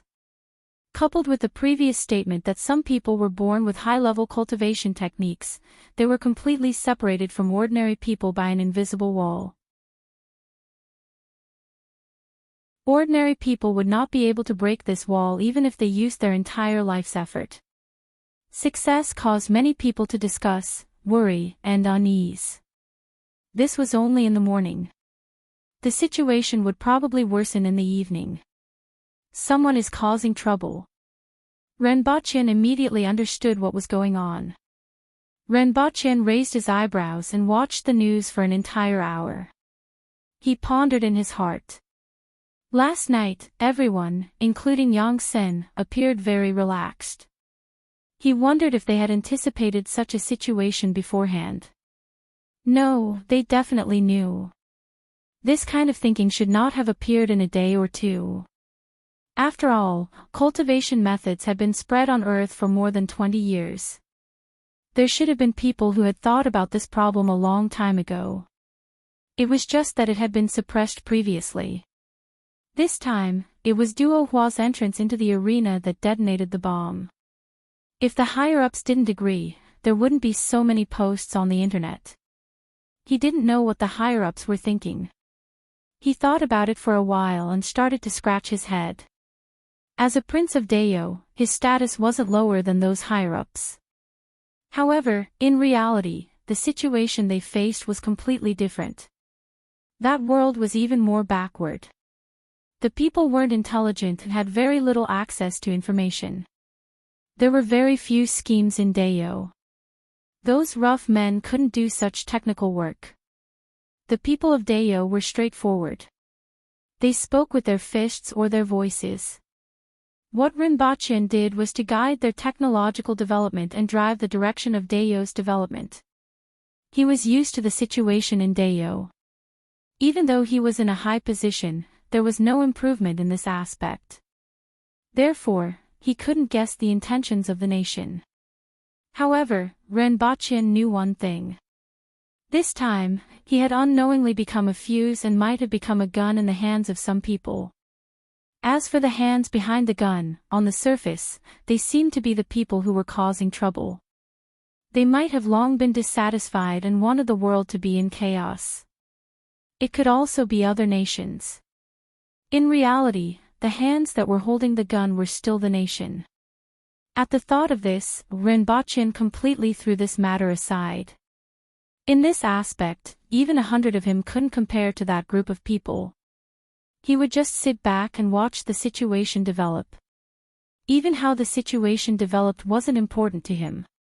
The only troublesome thing was that he originally planned to send Erhua to kindergarten. After such a storm, it wouldn't be good for her to show her face. Rinpoche turned on his communication device, and a moment later, his assistant appeared in the air in front of him. I want Erhua to go to kindergarten. With the current situation, it's not convenient for her to show her face. Is there any way? Rinpoche asked directly. Boss, you can open a kindergarten yourself. The assistant on the screen was slightly surprised and said with a smile. When Rinpoche heard this answer, he smacked his head. He had forgotten about this simplest method. What about the students? I don't want Erhua to be the only one in the kindergarten. Boss, many of the students in the martial arts center have children. Just let them send their children to kindergarten. Rinpoche suddenly saw the light. The students in his martial arts center were still relatively reliable. After all, their follow-up martial arts were all in the martial arts center. Furthermore, the martial arts center had nurtured them for so many years and was extremely powerful. As a result, they were very united. Erhua and their offspring would go to kindergarten together, and the teachers in the kindergarten would be arranged by Rinpoche. Naturally, there wouldn't be any problems. Go and make the arrangements. As soon as possible. As for the location, there are still many empty floors in the building. Find a floor for the kindergarten. Rinpoche directly threw the matter to the assistant. Once this matter was resolved, other things didn't matter anymore. Father, where are we going to play today? Erhua had changed her clothes and appeared in front of Rinpoche bouncing around. She looked very cheerful, and her eyes were full of anticipation. She had completely forgotten what she had just done. Come, let's play bamboo stir-fried meat first. Rinpoche smiled kindly. He hadn't forgotten that she had used his stomach as a bed just now. For the next few days, Rinpoche would still bring Erhua to the competition.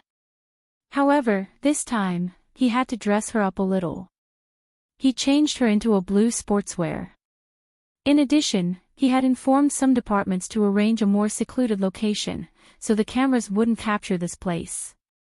Although the internet was still abuzz, it didn't affect him at all when he brought Erhua to watch the competition. Men's 100 meters, 4.7 seconds. Women's 100 meters, 4.6 seconds. Men's shot put, 66.4 meters. Women's shot put, 64.2 meters. Men's weightlifting, 368 kilograms in the snatch, 437 kilograms in the clean and jerk. It could be said that this year's Olympic Games had completely exceeded the limits of mankind. Through this year's Olympic Games, everyone could see what the human body could achieve. However, this was only the Xian level. Above the Xian level, there was the Earth level and the Heaven level. People had already guessed the strength of the Earth level based on the video of Air Hua and Ren Baqian breaking into the competition. Instantaneous burst of power, within 1.5 seconds of 100 meters. Of course, a strong individual wasn't omnipotent. The national football team was eliminated in the first round. The whole nation was shocked. Baidu search 081 Chinese network yen. No advertising message.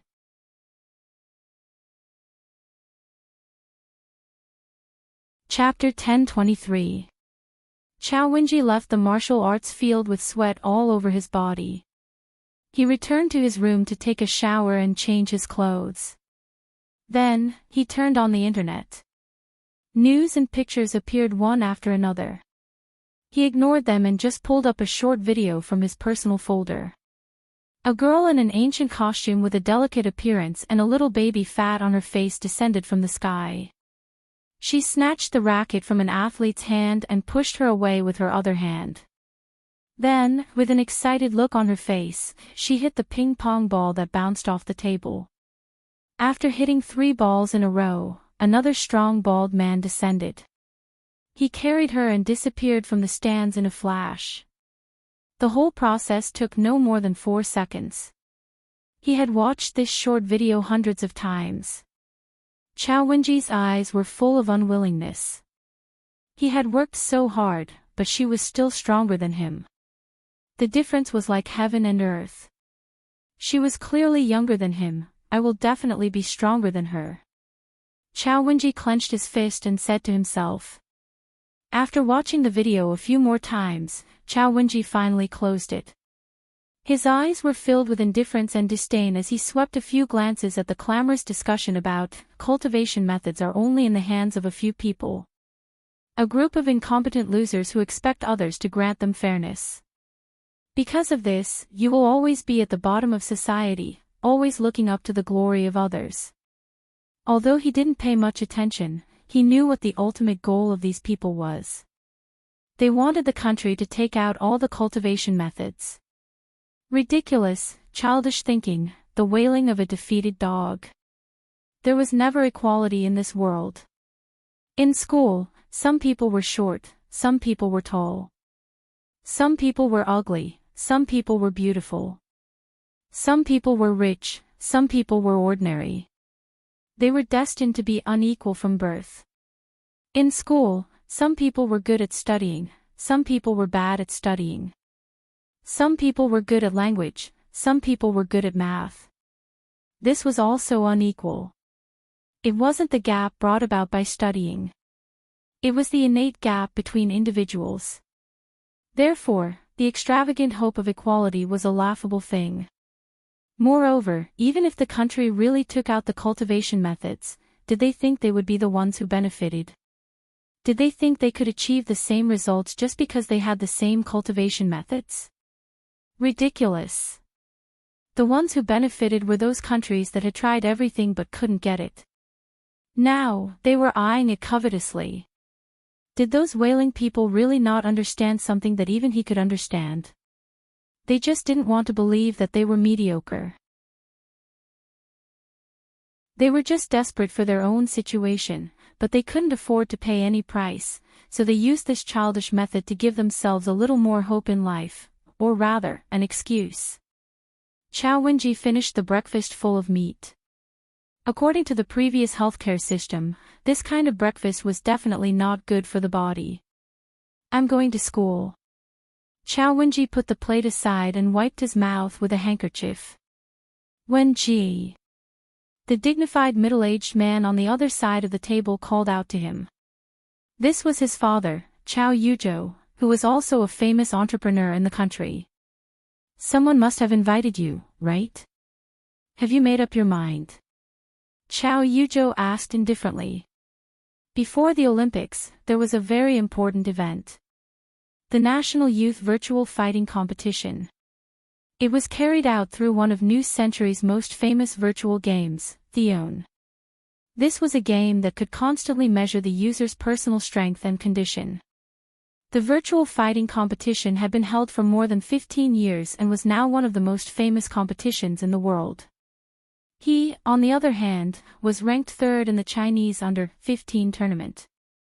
In other words, he was ranked third among all the 15-year-old boys and girls in the country. It was a result that was worthy of pride.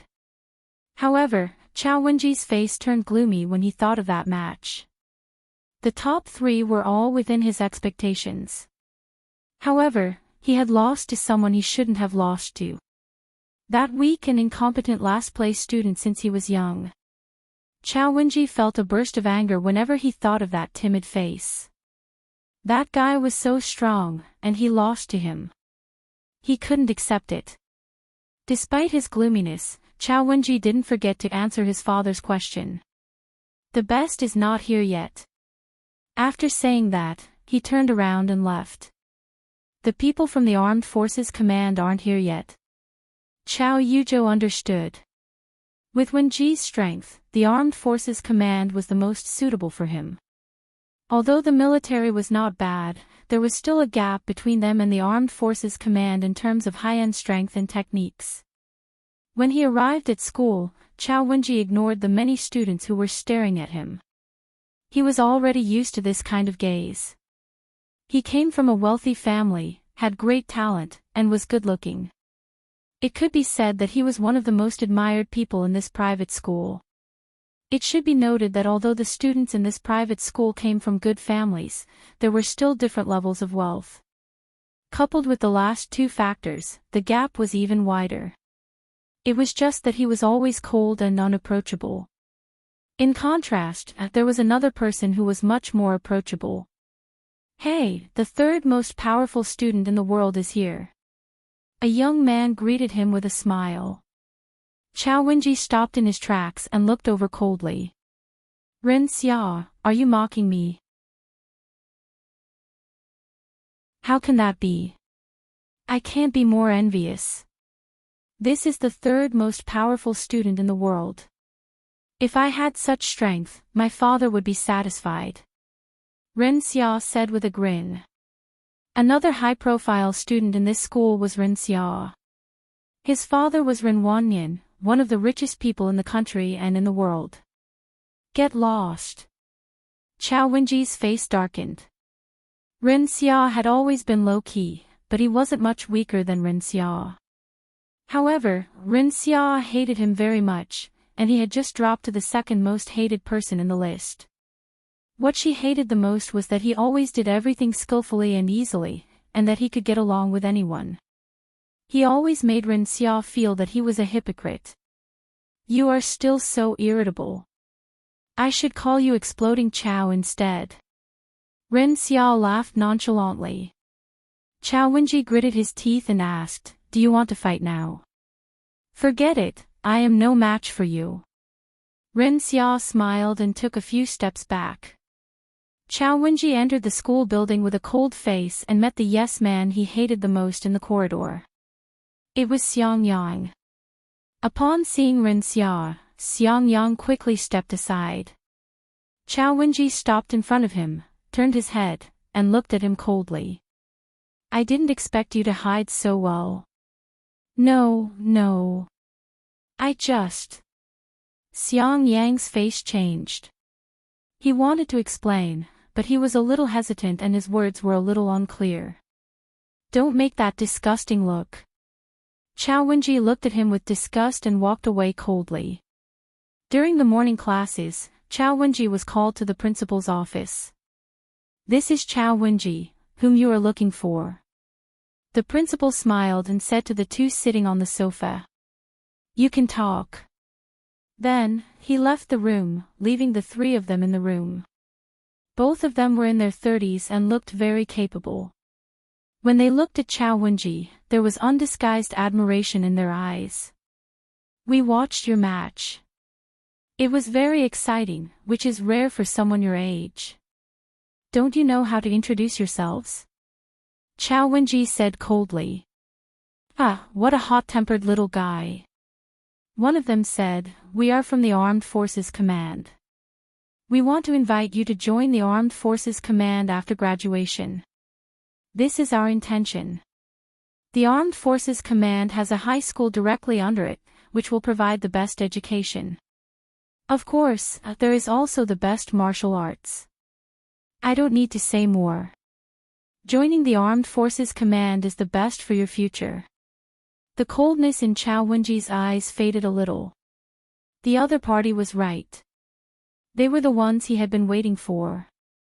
It was said that in order to balance some departments, the Armed Forces Command was the last to send an invitation when inviting seedlings of suitable age. If he refused other invitations and didn't get an invitation from the Armed Forces Command, he would have to wait for another year.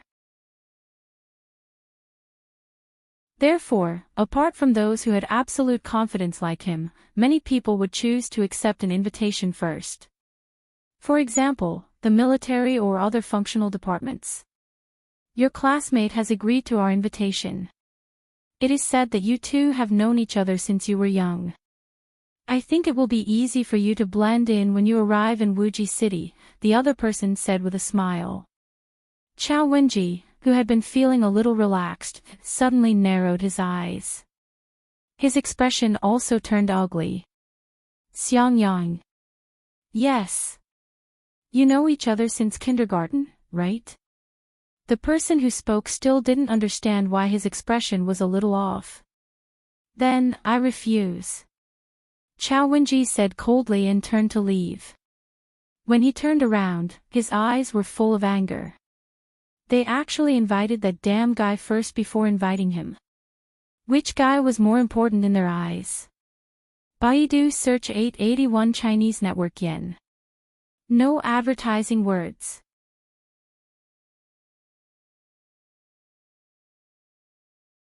Chapter 1024. Chao Wenji clenched his fists tightly with one hand and closed the door with the other, shutting out the series of why. You've been waiting for us all this time, and you'd better think about it again. I will enter the military. Even in the military, there are enough cultivation techniques. I will definitely surpass that damned guy. Of course, there are others. Chao Wenji said in a low voice with anger in his heart. There seemed to be flames burning in his eyes. Chao Wenji returned to the classroom in silence. No one knew that he had rejected the Armed Forces Command, which no one could refuse. No one knew what kind of future he was thinking about. But at night, after school, he was stopped again. There's something I need to discuss with you. Ren Xia appeared in front of him and extended an invitation. There was no longer a fixed smile on his face. There was a trace of sincerity in his eyes. Because of this, Chao Wenji did not get angry and followed him to the rooftop without saying a word.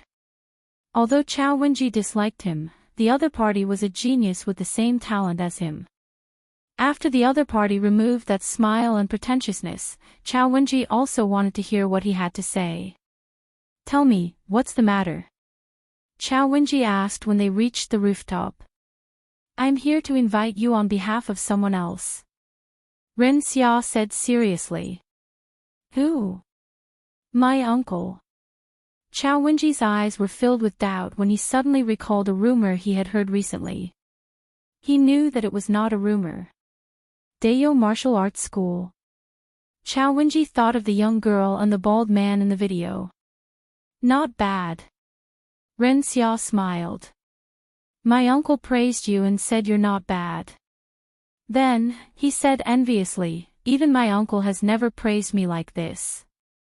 After saying that, he spread his hands and said, well, actually, I rarely see my uncle. Who is that girl? What Ren Xia wanted to ask was not this, but how old the girl was and how strong she was. My cousin. You don't have to think about it anymore. That's a true genius. She was born with Earth-rank strength. Speaking of her cousin, Ren Xia was really envious. Other people's lifelong pursuits, she had them all the moment she was born. Wealth, power, status, strength, beauty, she had no shortcomings. If there was any shortcoming, it was probably that his brain wasn't that good. Ahem, it's not good to think that way. However, although his cousin was very smart at times, most of the time she was extremely childish, so childish that it was scary. Perhaps this was the price. When Ren Xia thought of this, she felt much better. Everyone knows that the Armed Forces Command is the department with the most martial arts manuals and the most complete training of talents. Ren Xia's tone changed. In fact, the Dayo Martial Arts School is the department. Most people knew that the Dayo Martial Arts Center was very powerful, but they didn't know how powerful it was. If you accept the invitation, you will have the opportunity to see those who are truly powerful. Chao Wenji opened his mouth and said, 5 years before the nation announced the martial arts manuals, the Dayo Martial Arts Club had already appeared. Furthermore, there were Xian-level experts in it. Of course, this was only speculation based on the video at that time. In fact, Dayo Martial Arts School already had an Earth-class expert at that time. After so many years, with the improvement of the strength of the people, the popularity of Dayo martial arts centers was no longer the same as it was in the past. However, this was only in the eyes of ordinary people. In fact, the best bodyguards in the world still came from Dayo's dojo. It was said that the disciples of the dojo could go back to study after being bodyguards for 5 years. Some people wanted to hire those disciples from the dojo at a high price, but they were all rejected. Ren Xia smiled. Just like what Chao Wenji said, ordinary people didn't know about this, but it wasn't a secret among the rich and powerful. So, what's your answer? What kind of treatment will I receive if I go? Chao Wenji asked after remaining silent for a while. The disciples of Dayo Martial Arts Club were divided into many levels. The lowest level was naturally the outer disciples, who could learn by paying tuition fees. As for the next level, they would be inner court disciples. These disciples were promoted from the outer disciples. Any higher level was the core disciple. In the past, a Dayo Martial Arts Club would find talented seedlings from outside and directly recruit them as inner disciples or even core disciples. However, in recent years, there were fewer and fewer people who were directly recruited as inner disciples, not to mention core disciples. Above them, there seemed to be another level. It was said that in Dayo Martial Arts Club, core disciples were the real disciples. Chao Wenji wanted to know what level of disciple he would be after he went in. Inner disciple. Ren Xia understood what he was thinking. Although uncle praised you, you can only be an inner disciple at the moment. However, with your strength, it is only a matter of time before you become a core disciple. As for higher levels, it will depend on your merits. Merits? Chao Wenji repeated softly. Seeing that Ren Xia had no intention of explaining, he didn't ask further. Although you will be an inner disciple, I can say that you won't regret it. Ren Xia said. Chao Wenji was silent for a while. Being an inner disciple didn't satisfy him, but it wasn't unacceptable. I want to meet the master of Dayo Martial Arts Club and ask him a few questions. If possible, I will accept it, Chao Wenji said after thinking for a while. Dayo Martial Arts Club was more suitable for him than the military. The reason why he didn't consider it before was that the military had invited him and he would be valued more if he went. Secondly, Dayo Martial Arts Club had many branches. If he went, he would only become an outer disciple of one of the branches. He wasn't sure when he would become an inner disciple or a higher level disciple. If he was delayed for a few years, he would fall behind others, which he couldn't accept. Now that Ren Xia had issued an invitation on behalf of Dayo Martial Arts Club, this was an opportunity. I will help you ask, but I don't know if my uncle will agree. Ren Xia smiled bitterly. I can't make the decision on this matter. Ren Xia smiled bitterly. In fact, he didn't only praise Chao Wenji, but also the group of young experts who were in the top 10. Furthermore, the invitation from Dayo Martial Arts School wasn't from Ren Baqin. It was Ding Jie's idea. Of course, Ren Xia couldn't tell him about this. That night, after he received the call, he agreed without hesitation. In fact, Dayo Martial Arts Club had been restricted in its recruitment. Otherwise, Ding Jia would have caught all of those young geniuses in one fell swoop. However, this was China, after all, and the club couldn't go too far. You snatched away those budding talents and let the country accept those who were left behind. Once or twice was fine, but if this went on, how could the country endure it? Furthermore, he was very interested in the young people on Earth. He had to admit that although Earth didn't have the unique environment of that world, there were many geniuses on Earth. Earth had a population of more than 6 billion people. China alone had a population of 1.2 billion, which was 3 times that of the total human population in that world.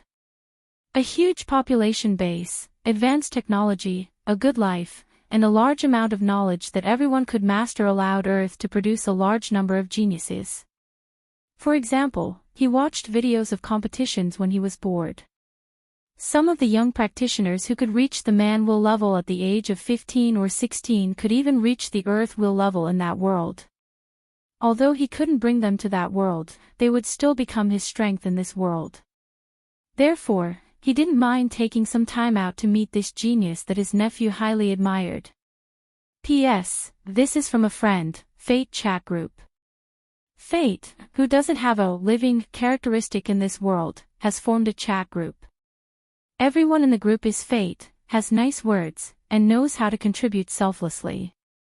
I love it here. The quality of the top authors is guaranteed. First, set a small goal. For example, remember in 1 second, Booksellers Mobile.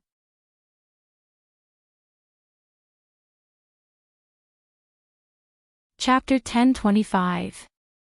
Chao Wenji looked up at the towering building and felt a little nervous, which was rare. Given his family background, he had seen many big shots. However, this person was completely different from those big shots he had seen before. He was surrounded by the brightly lit Wuji city. The current Wuji city was no longer as deserted as it used to be. The 5 million permanent residents were the reason why the threshold for entering Wuji city had been raised. Every 3 minutes, there would be an aircraft flying across the sky. Thanks to the great power of the Armed Forces Command, this city, which was filled with geniuses and experts from all over the country, was not chaotic. Although there were many disputes, they were all under certain rules. In terms of public security, it was much better than in most cities nowadays. Of course, these were not issues that he cared about. This was the most prosperous area in Wuji City, surrounded by all kinds of high-end hotels, shopping malls, hospitals, and restaurants. In the middle of all these was the headquarters of the Dayo Martial Arts Centers. The building was called Deep Pool in Wuji City. Or rather, Dragon Pool. Dragon Pool and Tiger Denver. Everyone in Wuji City knew how terrifying the Dayo Martial Arts Centers were. After all, there were many Earth-class experts exuding a terrifying aura coming in and out of the building every day. For example, there were 3 burly men wearing baggy pants and singlets walking out of the building now. Their exposed limbs were covered with horrible scars, and they exuded a terrifying aura like that of a ferocious beast from head to toe. He had seen Earth-class experts before, but the pressure he felt from them was far less than that of the 3 men in front of him. They were like ferocious beasts that chose to devour people. Just one look at them would send chills down one's spine. Ren Xia, who was beside him, took a step forward and cupped his hands respectfully. Teacher Shigu, Teacher Shan Kuei, Teacher Tai Shu. Hey, it's the little guy from the boss's family. The 3 men glanced at him and laughed. Let's go drink. Without waiting for him to say anything, they picked him up and walked out. Ren Xia was scared out of his wits. How would he dare to drink with them? If he drank with others, he would be drinking with them. They were a group of ruthless people who could beat the drums and pass flowers with grenades. He said, I still have something to discuss with Uncle. Uncle is waiting for me upstairs. Oh, the lady boss wants to see you. The burly man who was grabbing him sounded regretful.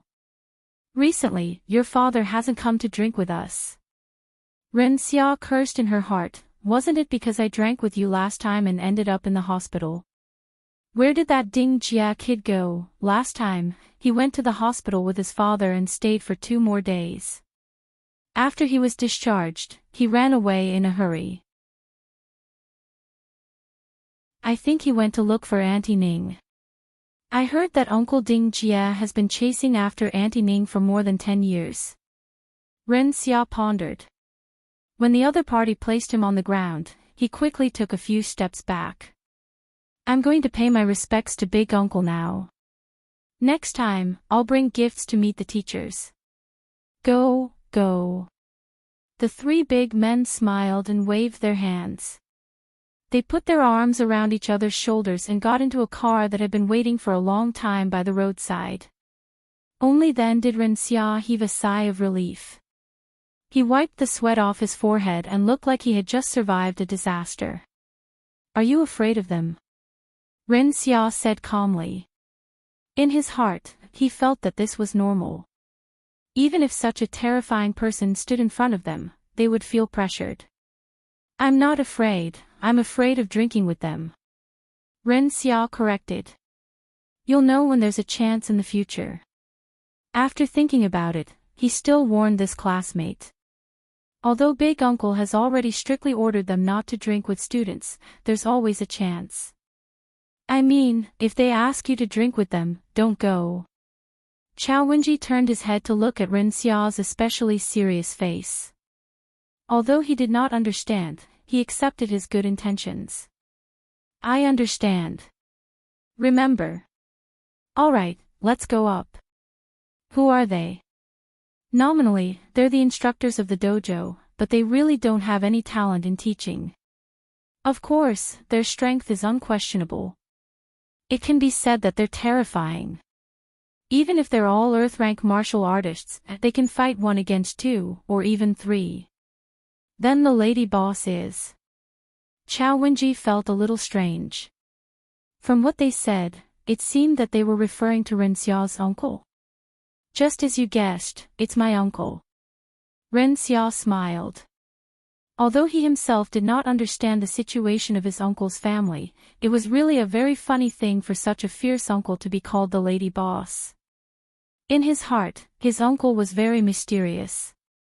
He was very indifferent to everything and always gave him a feeling that he was a bystander, looking at everything in the world with cold eyes. However, his uncle seemed to be a henpecked man. Cough cough. This matter could not be said. They took the elevator to the 6th floor, which was the Daio dojo. Dozens of students were doing various exercises at the side of the field. Of course, this was not all. In fact, the dojo occupied a total of 3 floors. There were many training fields of various sizes. This was just a place similar to the front desk. Even so, the muscles on Chao Wenji's face twitched slightly when he saw everything in the field. Among the dozens of people, most of them were people whose strength he could not see through. Among them, there were 2 people who had an undisguised terrifying aura. Earth rank. It should be said that there were 4 Earth rank martial artists. Other than the 2 Earth rank martial artists in the field, there were 2 other men who had the same terrifying aura as the 3 people he met before standing in front of another elevator. Teacher Xiong, I have an appointment with my uncle. Ren Xia brought Chao Wenji to greet the 2 before entering the elevator. What are they doing? Chao Wenji's heart trembled a little. Those were Earth rank martial artists. Were they watching the elevator? Were they like security guards or doormen guarding the elevator? Just like what you see. Ren Xia understood his feelings very well. An Earth-rank martial artist who was admired by countless people and received courteous treatment from the Armed Forces Command and the military as a doorman was probably the only place where such a sensational thing could happen. Chao Wenji felt as if his heart had been hit by a sledgehammer. Don't think too much. The situation here is a little special. Ren Xia was afraid that he would be shocked and have the idea that he was trying his best to reach Earth rank just to be a doorman, so she kindly explained. I know. Chao Wenji took a deep breath. He did not want to show his wavering emotions in front of this schoolmate. Furthermore, it was very difficult for him to accept being comforted by others, even if the other party had good intentions. However, from the moment he entered the door until now, he had already discovered a lot of things. It was completely different from what he had imagined in the past. And the strength of the other party had far exceeded his expectations. He began to subconsciously guess what kind of person he was about to meet. There were too few records about him in the outside world. It was as if a hand had erased everything about him. More than half of his experiences were blank. What could be found now were things that happened before he was 25 years old, as well as a few arrest warrants. One was a domestic arrest warrant for the destruction of a family involved in the underworld in S-City 30 years ago. The other was an arrest warrant issued by the US more than 20 years ago. Other than that, it was all blank. This was a very mysterious person. From the 2 arrest warrants and the brief glimpse in the video, he should be a very vicious person.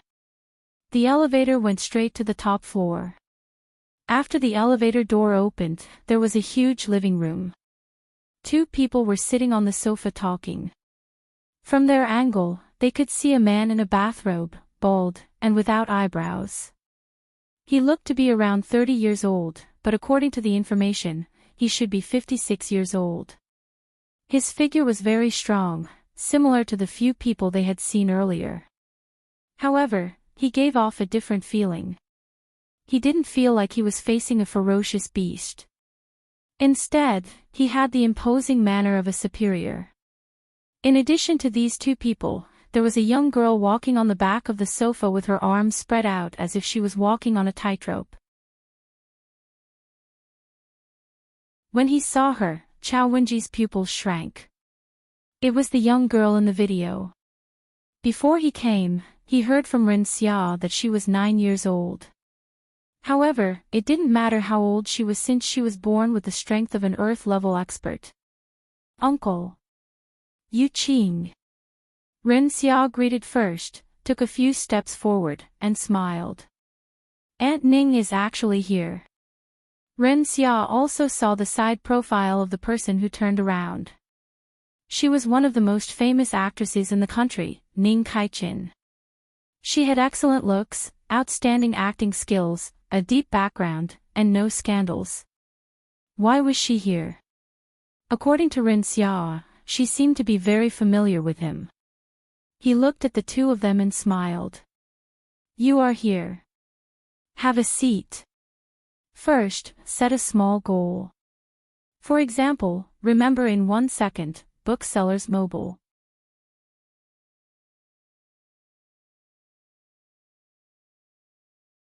Chapter 1026. Every time someone calls me auntie, my heart. Ning Kaichin covered her mouth and chuckled. It felt weird to call herself auntie, but she usually only addressed herself this way in front of Renbachyan. Auntie Ning is still young, but seniority can't be influenced by age. Otherwise, it will be a mismatch, Ren Xia said honestly. Others only knew that Ning Kaichin was a famous movie star. If she hadn't slacked off, she would have achieved more than what she had today. However, not many people knew that she also had a superb swordsmanship that made people gasp in amazement. Your words always attract people's attention. Ning Kaichin chuckled and said to Renbachyan, I'll take my leave first. Go ahead, Renbachyan said faintly. Ning Kaichin had done better than he had expected on Earth over the years. More than 400 scholars had been sent back to Deo, and it was difficult to expand for the time being. After all, with so many scholars over the years, there were already people eyeing them. Apart from that, her secondary job was unexpected. She actually became the top female star in the country. Moreover, she liked the feeling of being the center of attention and never got tired of it over the years. On the contrary, money wasn't in her consideration. "Little princess, I'll bring you a gift next time," Ning Kaichen said to Hua, who had jumped from the back of the sofa to the cabinet. "Okay." Hua nodded in agreement with a gleam in her eyes. She loved gifts the most. "Let's go, little fellow." Ning Kaichen patted Ren Xiao's shoulder and swayed away. Hua, stop fooling around." Ren Baqian clapped his hands. Hua had never stopped being restless and couldn't stay still. A 3-year-old child with an overabundance of energy made it impossible for anyone to criticize him. When Ren Baqian was at this age, he also broke the windows of his neighbor's house, threw dead rats in front of his neighbor's house, and even stole the old hen that laid eggs when he went to watch TV in winter. Therefore, according to Ren Baqian's parents, this was inherited. "Oh." Hua responded and appeared on Ren Xiao's neck in a flash. She put her legs on his shoulders, held his head with her 2 small hands, and asked excitedly, "Is there a gift?" "Yes, how could I forget my cousin's gift?" Ren Xiao quickly replied. Hua." Ren Baqian frowned. Although she was only 3 years old, she didn't have any etiquette at all. When she returned, she would be given lessons on royal etiquette. "It's okay. Cousin is still young. It's the time for her to play." Ren Xiao smiled. Although he was only 9 years old, 9 years old wasn't that young. Normal children wouldn't be like this when they were 9 years old. As a successor, he should be much stronger than his peers at this age. But his cousin's sister was the complete opposite. She was much worse than ordinary children. "I heard that she hasn't even gone to school yet." Big Uncle's education of her is really worrying. Was there really nothing wrong with his cousin's brain? Chao Wenji was also thinking in his mind. This girl had just appeared on Ren Xiao's shoulder, and he had not even noticed how she had appeared. What a powerful strength. But this girl was a little strange, so childish. Also, the name, 2 Flowers, it's so old-fashioned. It's hard to believe that someone would give their daughter such a name in this day and age. How much hatred does he have? Ren Baqian sized up the young man sitting in front of him. He was 15 years old and was already at the manual level. He was quite talented and had good combat instincts. He was born into a good family, and according to the information, he worked hard. Apart from having an awkward personality, this was only a small problem. Ren Baqian had seen many experts with more awkward personalities than him. At the very least, there weren't many people in the Aboriginals' imperial court who were considered normal by Earthlings. Lin Chaola and Lin Yu, which one of them was normal? Lin Dong was even the leader of a cult. As for Ning Kaichen, she was also a big shot in the masochistic world. To him, this kind of chinibyu wasn't even considered child's play. "I watched your competition, and it was very good. At your age, very few people can be better than you," he praised. Although Tong Lan reached Kismet Heaven at the age of 8, Shirgan reached Kismet Heaven at the age of 10, and Hong Xian could break through to Cardinal Heaven at any time when she was in her 20s, the young man in front of him was still very immature compared to the geniuses of that world. However, as a leader, he didn't mind giving some encouragement to the young man at the appropriate time. "Although I'm not the best yet, I will become the best." Chao Wenji blurted out the words in his heart. His mind flashed with the last place and the other person in this competition. "I like young people with drive." Ren Baqian laughed. "I heard from Ren Xia that you have questions for me," he asked. "Yes, there are some things that I can't find the answer to. Besides you, I don't think many people can answer them for me," Chao Wenji said. "Well, I can answer 3 of your questions." He thought about it. Since Ren Xia was asking him questions, it should be related to training. He could give her a chance. "Thank you, senior." 3 questions were a little too few, but he had a lot of questions to ask. However, he also knew that this opportunity was hard to come by. In this world, are there really god-tier martial artists? Chao Wenji thought about it and still asked a question that he wanted to know the answer to. Ren Xia was looking forward to his question, but she didn't expect it to be this. She sighed and thought, you should ask me this question. What a waste of an opportunity. Yes. He nodded. Although there weren't any on Earth, the Empress would often come to Earth. Chao Wenji clenched his fists when he heard his question. This answer made him understand one thing. There were indeed many things in this world that he couldn't come into contact with. For example, everyone knew that there was such a level, but he had never heard of a godly expert who actually existed. What about the rest? How many things were there that he didn't know? How many secrets were there in this world? Second question. I heard that there are original and improved versions of this technique. What's the difference? Ren Xia didn't know whether to laugh or cry. You're asking me this question. Another opportunity wasted. The improved version is more suitable for most people. It requires less resources and can progress faster, he replied in a relaxed manner. Then, he changed his tone and said, however, there are pros and cons to everything. Just like building a tall building with a good foundation, although the improved version has various advantages, it has a huge disadvantage. That is, the foundation is insufficient, and it's more difficult to advance. If the original cultivation difficulty is 5 to 7, then the improved cultivation difficulty is 7 to 9. Chao Wenji's heart skipped a beat. It turned out that this was the difference. Fortunately, he asked this question. Otherwise, he would never have known. In fact, he already knew about this. After all, this technique had been spread on Earth for more than 20 years, and some of its flaws had long been discovered. The original version had a higher requirement for talent, while the improved version was more suitable for the general public. Therefore, although there were some flaws, its superiority was unquestionable. After asking these two questions, Chao Wenji kept overturning the last question he wanted to ask. What level could one reach in cultivation? The answer to this question was too far away from him. Furthermore, the other party was only at the Earth level. Perhaps when he was as strong as the other party, he would naturally know a lot of things. How could he surpass everyone? He just had to be stronger than everyone else.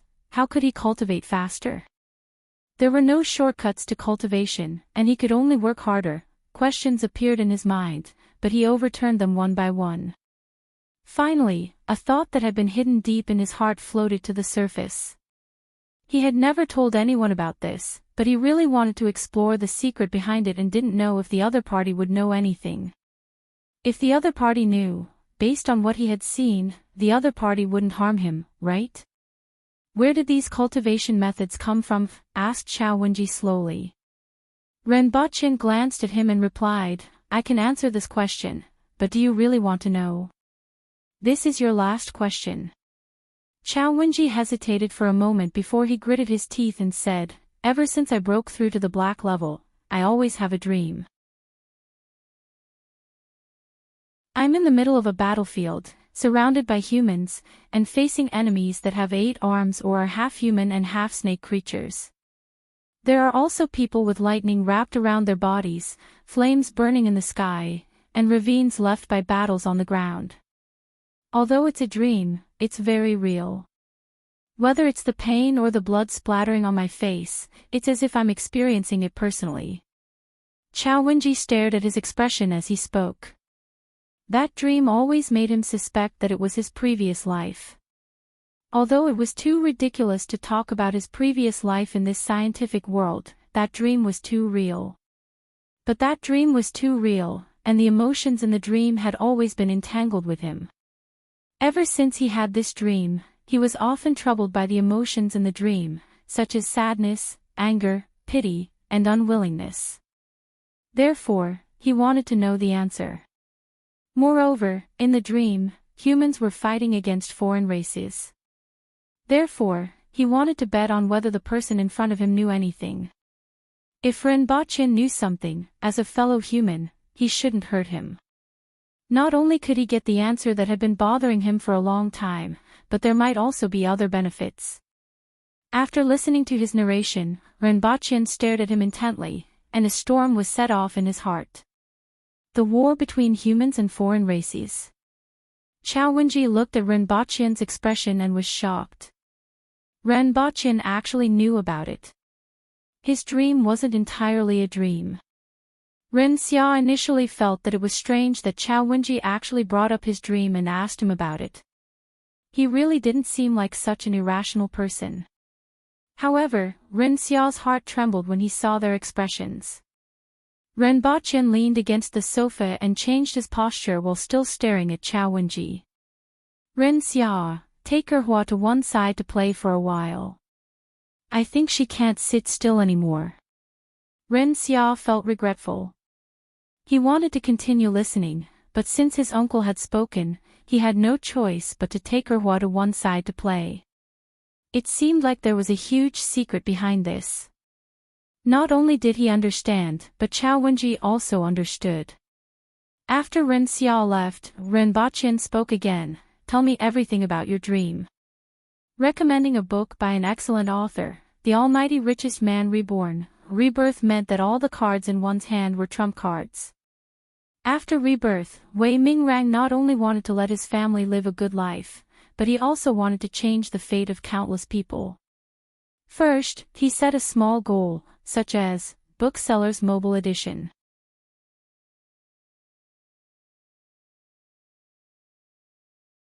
Chapter 1027. Uncle, we'll take our leave first, Ren Xia said to Rinpoche, thinking that she had finally escaped from her cousin's clutches. She couldn't beat her in a fight, and she still had the temperament of a child, which was really a headache. She looked at Chao Wenji, who was still frowning as if there was still something bothering him. Although Ren Xia was curious, she knew that this wasn't the time to inquire.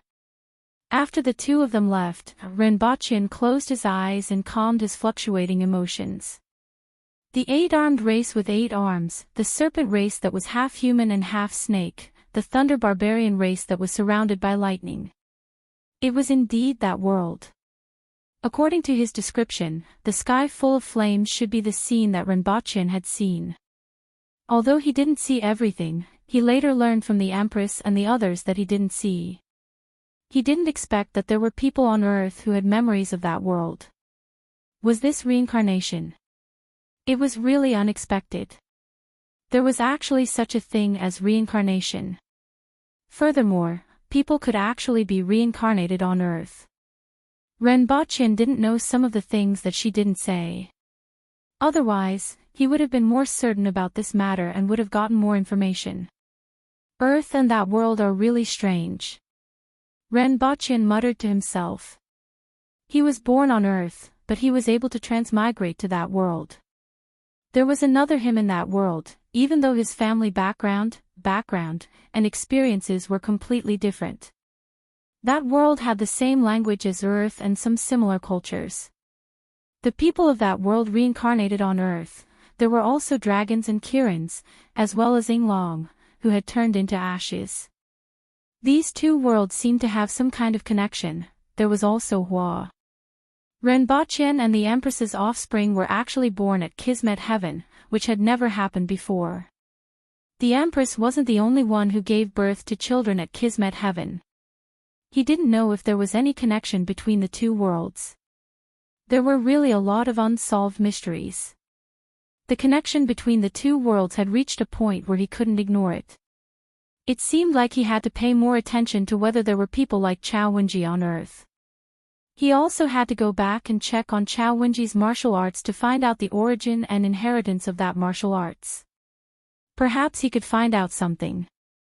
The next day, another major event happened in China. Some rioters, who intended to cause conflict during the Olympics, were arrested.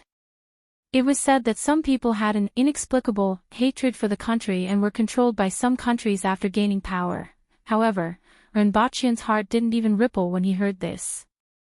He already knew what the country was going to do.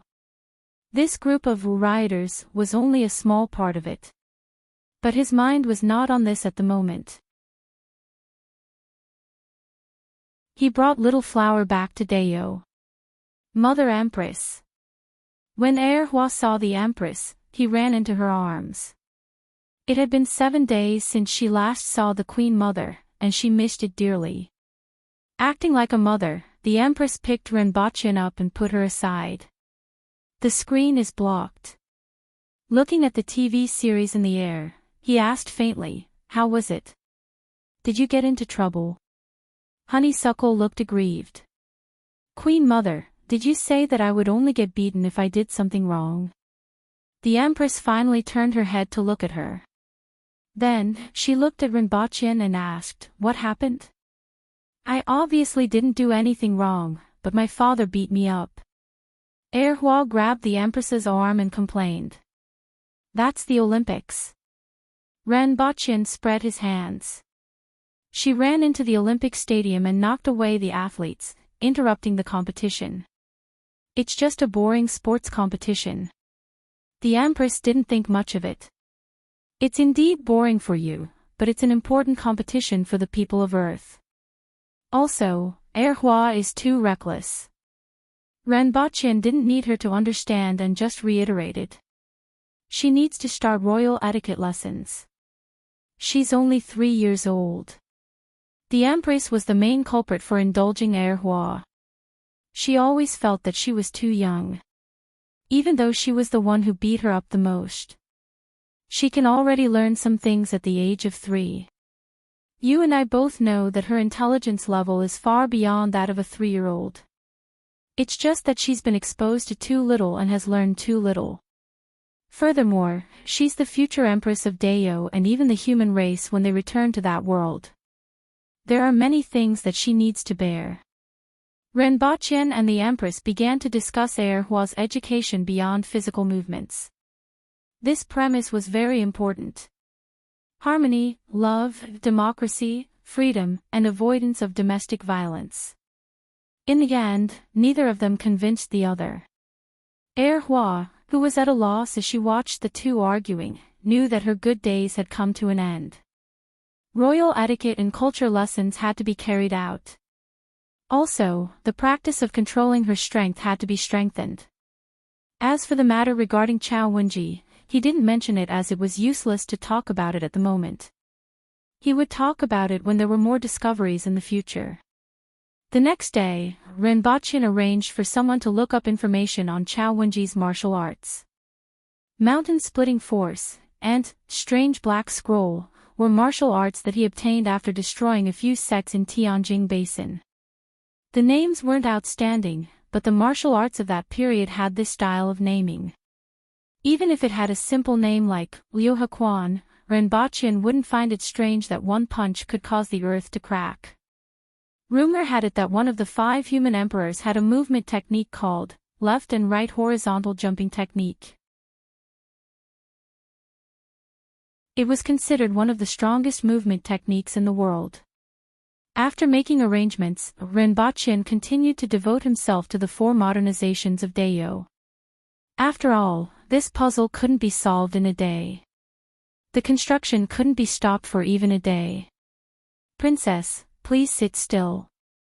You have to maintain the bearing of a princess. Swaying your body from side to side is really detrimental to your bearing."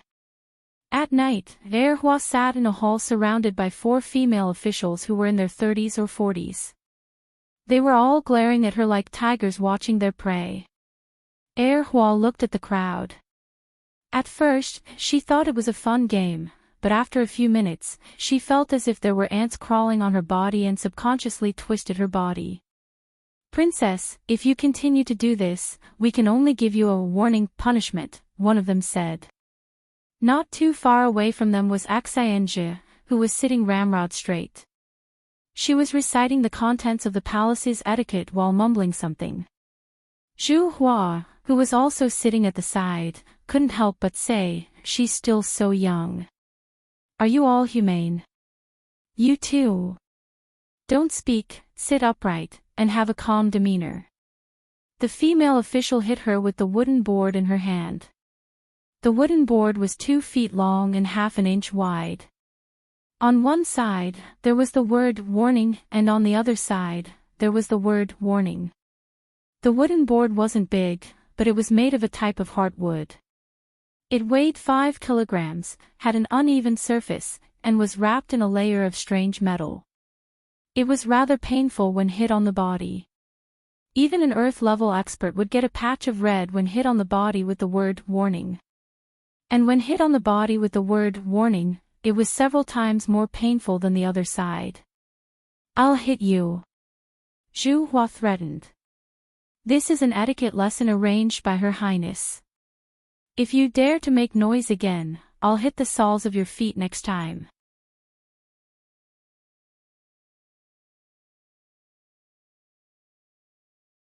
Chapter 1028. Ah, ah, ah. As soon as Zhu Hua got up from the bed, she stood there with disheveled hair and a sluggish look. She was venting her anger like a young girl who had been bullied. "Why do I have to learn etiquette when the princess is learning etiquette? I might as well learn mathematics." Zhu Hua grumbled indignantly. If the freshmen who had just come into contact with calculus heard this, they would definitely welcome it.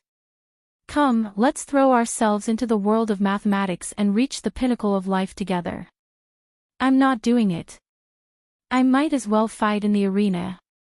Zhu Hua rolled her eyes and felt that fighting in the arena was more suitable for her. This time, she was not going to do it no matter what Yagüe said. That night. The sugar cane harvest has been pretty good these days. As a bonus, you can get 2 sugar canes a day, Ren Baqin said before she could speak. Zhu Hua's eyes lit up. Although the sugar cane had a layer of skin, it contained the purest sweetness that no other fruit could compare to.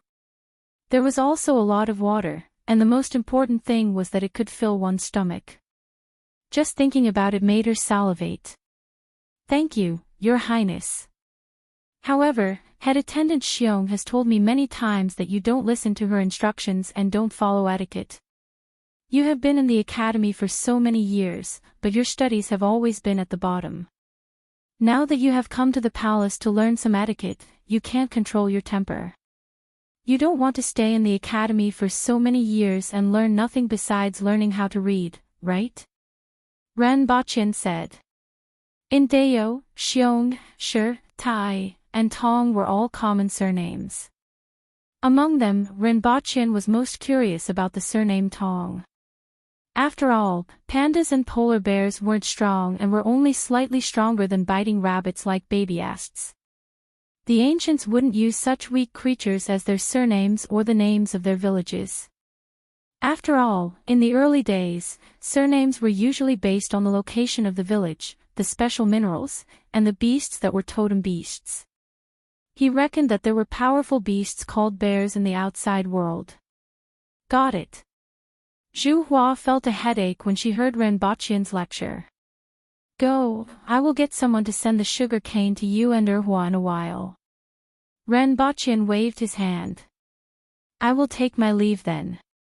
Ren Baqin grinned as he watched Zhu Hua leave. This child was really easy to fool. In fact, he already knew that Zhu Hua would not be patient enough to learn etiquette. It was inevitable that he would come over to complain or resign. Although Zhu Hua was fooled by him again, Zhu Hua's treatment was getting better and better.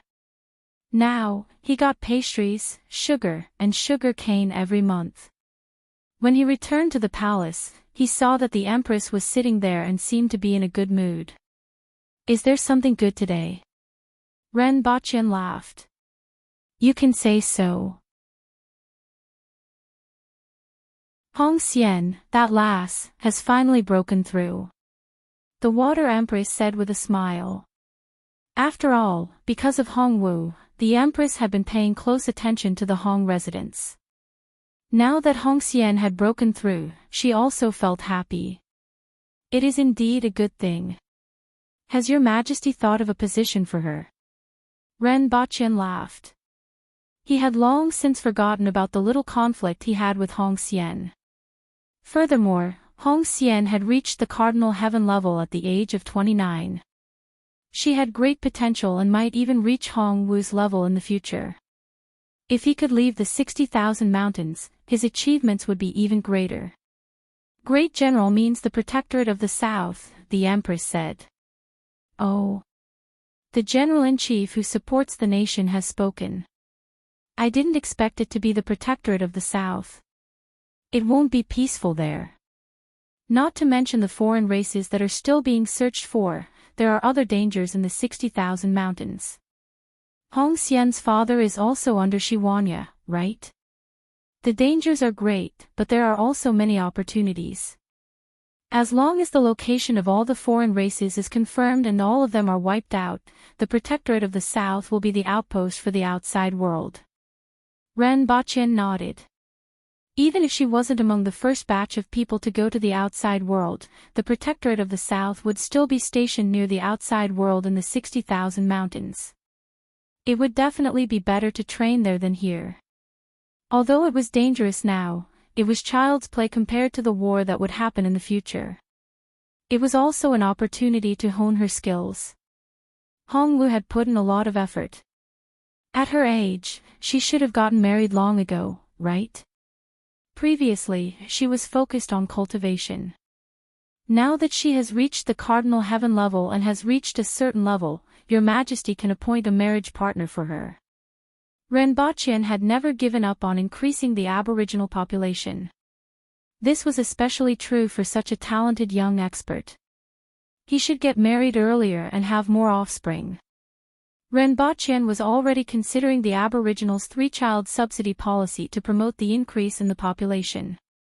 The Empress rolled her eyes at him and said, "You are about to go berserk." Ren Baqian pondered and said, "Speaking of which, Your Majesty should set an example." The Empress lazily leaned against the couch, gave him a sideways glance, and said provocatively, "Come on." Immediately, the palace guards sealed the palace with ease.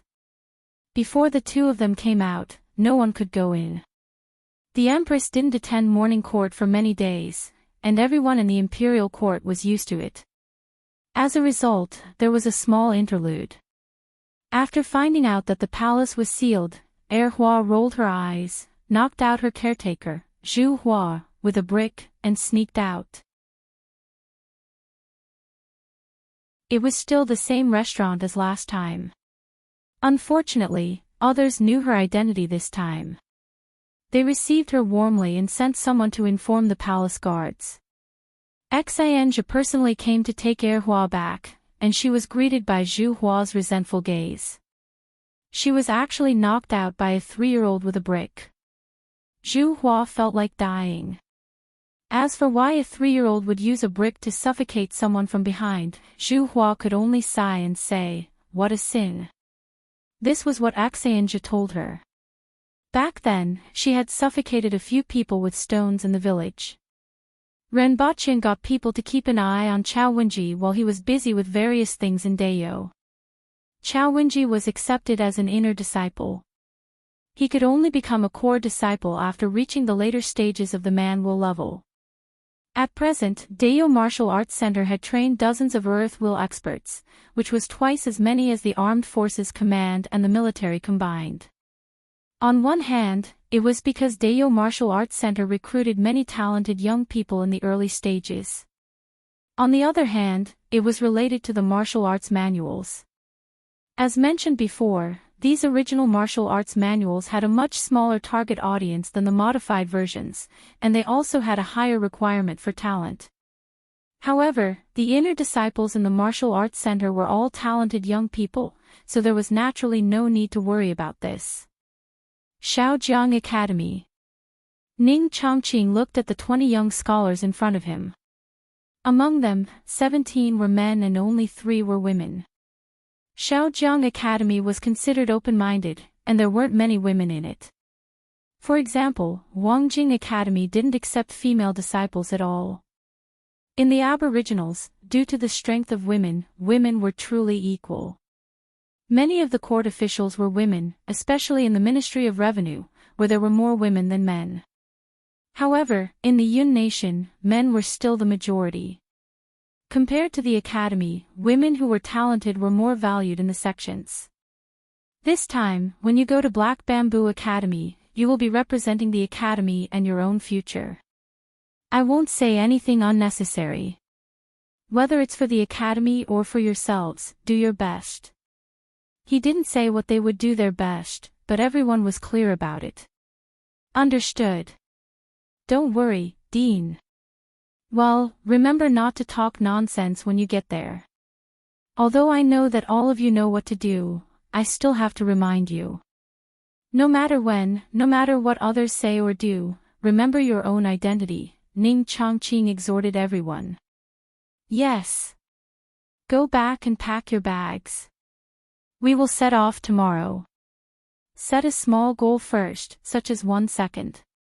Remember, Scholar House.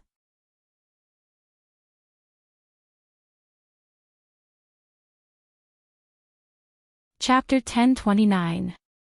There were 20 students in the Shaojiang Academy, and they were generally between 20 and 25 years old. In this era, there was no 9-year compulsory education. After attending the so-called primary school, in the private school, one could only enter the academy after their ability and knowledge reached a certain standard. The standard was to enter the academy at the age of 15. Of course, there were also many students in their 30s who were still in primary school. This was mainly because even though one could enter the private school at the age of 8, not everyone could enter at this age. It was normal for one to enter the private school before the age of 20. The students heading to Lawn City this time were the best in the academy, and their age was considered the most normal. This was because, in addition to the private school, many scholars would choose to travel during this period to increase their knowledge. Reading thousands of books and traveling thousands of miles wasn't just a saying. Dean, where are we going? It doesn't seem to be the way to Lawn City. A student who always squinted his eyes asked Enchanting during a break. In the distance, many students were paying attention to this place. You lost a bet. Enchanting glanced at him and said faintly, "So, you are here to inquire about the route?" "No, I won." The young man squinted his eyes and smiled. "Dean, you said that if you are more capable than others, you must be more responsible than others. So, I took the initiative to take on this responsibility." "You?" Enchanting was somewhat speechless. How could these words be used here? The young man in front of him was called Chao Gui, and he was one of the most outstanding students in the academy. Previously, he had traveled the entire Yun nation alone with a sword and left behind quite a reputation that was still being passed down to this day. If he had any shortcoming, it would be that he always liked to bet with others. "Then, guess where we are going?" Enchanting said while stroking his beard. There was a questioning look in his eyes. "We are going to meet up with the Salt Academy, and then head to Pingdu." Chao Gui answered without thinking. "Tell me the reason." "Our academy and the Salt Academy have always had a good relationship. This time, we are traveling together and can communicate with each other. We can also prepare for the confrontation with the other academies.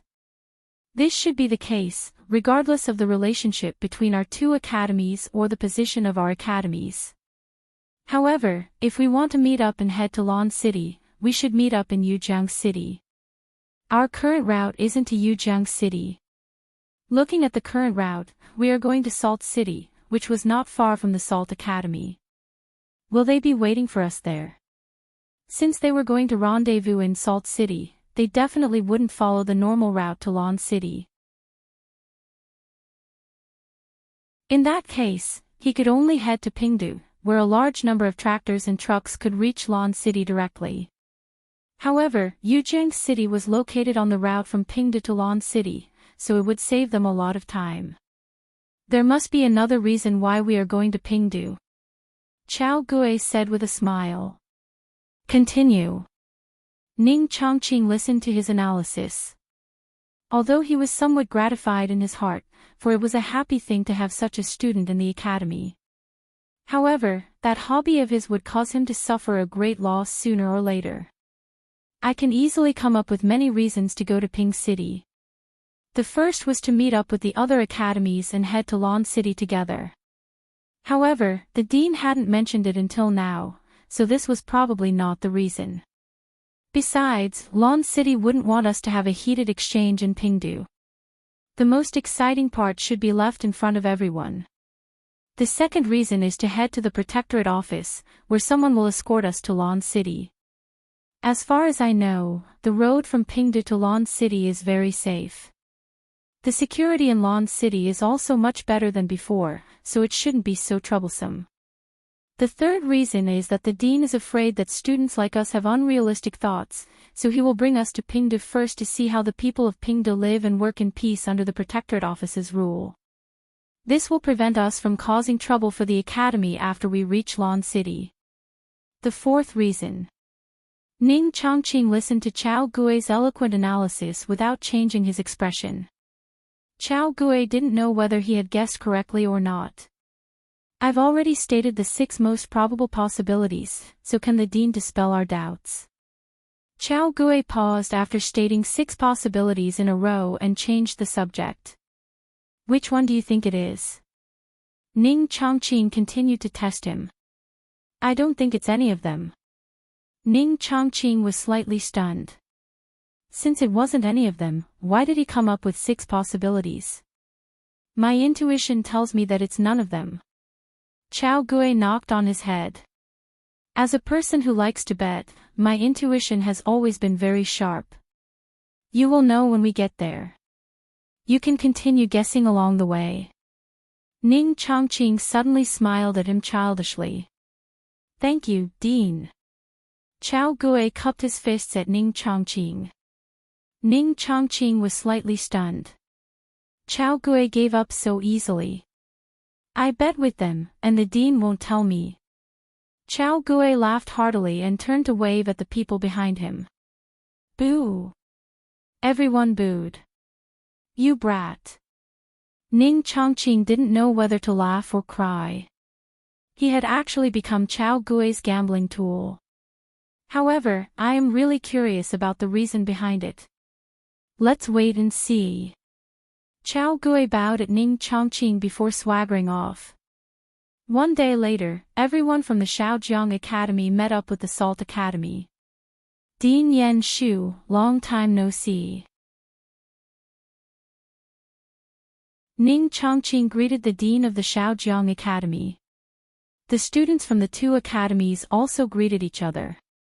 I, Yen Ruosui, greet the brothers of the Shaojiang Academy. These are my classmates. A rather enthusiastic young man, or rather, a teenager, greeted them and introduced them to the people from the Shaojiang Academy. Greetings. Everyone from the Shaojiang Academy cupped their fists. Their attitude wasn't perfunctory, but it wasn't very enthusiastic either. The reason was naturally because of what was mentioned above. It is my honor to be able to go to Lawn City with everyone from the Shaojiang Academy this time. I might have to disturb you and listen to your wise opinions. Yen Ruosui didn't care about the other party's performance and was still extremely enthusiastic. Brother Ma, let's make a bet. Let's guess whether he can't wait to trample on us under his enthusiasm. At the back of the crowd, Chao Gui patted the shoulder of an ugly young man with small eyes and a face full of pimples. He whispered in his ear. If 2 people guess the same option, the bet won't work. The ugly young man's eyes flashed as he snorted. The Salt Academy was also a rather famous academy in the Yun Nation, and its style was similar to the Shaojiang Academy. The founder of the Salt Academy had learned from the Shaojiang Academy, so its style was also instilled into the Salt Academy. Coupled with other relationships, the relationship between the 2 academies was pretty good. However, this didn't mean that the students of the 2 academies would have a good relationship. The Salt Academy could be said to be a substitute for the Shaojiang Academy. For many people, regardless of whether they were students or other people, their primary goal was naturally the Shaojiang Academy, and the Salt Academy was the next best. Therefore, many students of the Salt Academy always felt that they were inferior to the Shaojiang Academy. On the surface, the Salt Dao Academy blindly followed the Shaojiang Academy's lead, but what the numerous students thought in their hearts was another matter. At the very least, there was definitely a desire to compare. That's hard to say. Chao Gui had a faint smile on his face. Why don't you guess? What's the bet? Ma Huolong asked. A drink at House Yunyan. Ping City's House Yunyan. Lon City's House Yunyan. Then it would be impolite to refuse. He must have other plans in mind. As long as he finds an opportunity, he will step on our heads to show others. I heard that the Salt Academy has a genius surnamed Yen. It should be him, right? Remember, a drink at House Yunyan. Ma Huolong giggled. Chao Gui chuckled. Then, I'll guess another possibility. After saying that, he took 3 steps forward. Brother Yen, how have you been recently? Brother Chao, I saw you just now. Seeing that you didn't have any reaction, I thought that you had forgotten about me. Yen Ruosui welcomed him with joy. I was thinking of finding an opportunity to talk to you in detail later. If it wasn't for you, I would have been in danger. I still have to thank you for saving me. You're welcome. I encountered such a thing while traveling, so I naturally couldn't sit idly by. Chao Gui turned his head and smiled at Ma Huolong, causing the latter's face to darken. He had fallen into his trap. The two of them actually knew each other. And from the looks of it, Chao Gui had even saved him before. First, set a small goal, for example, 1 second.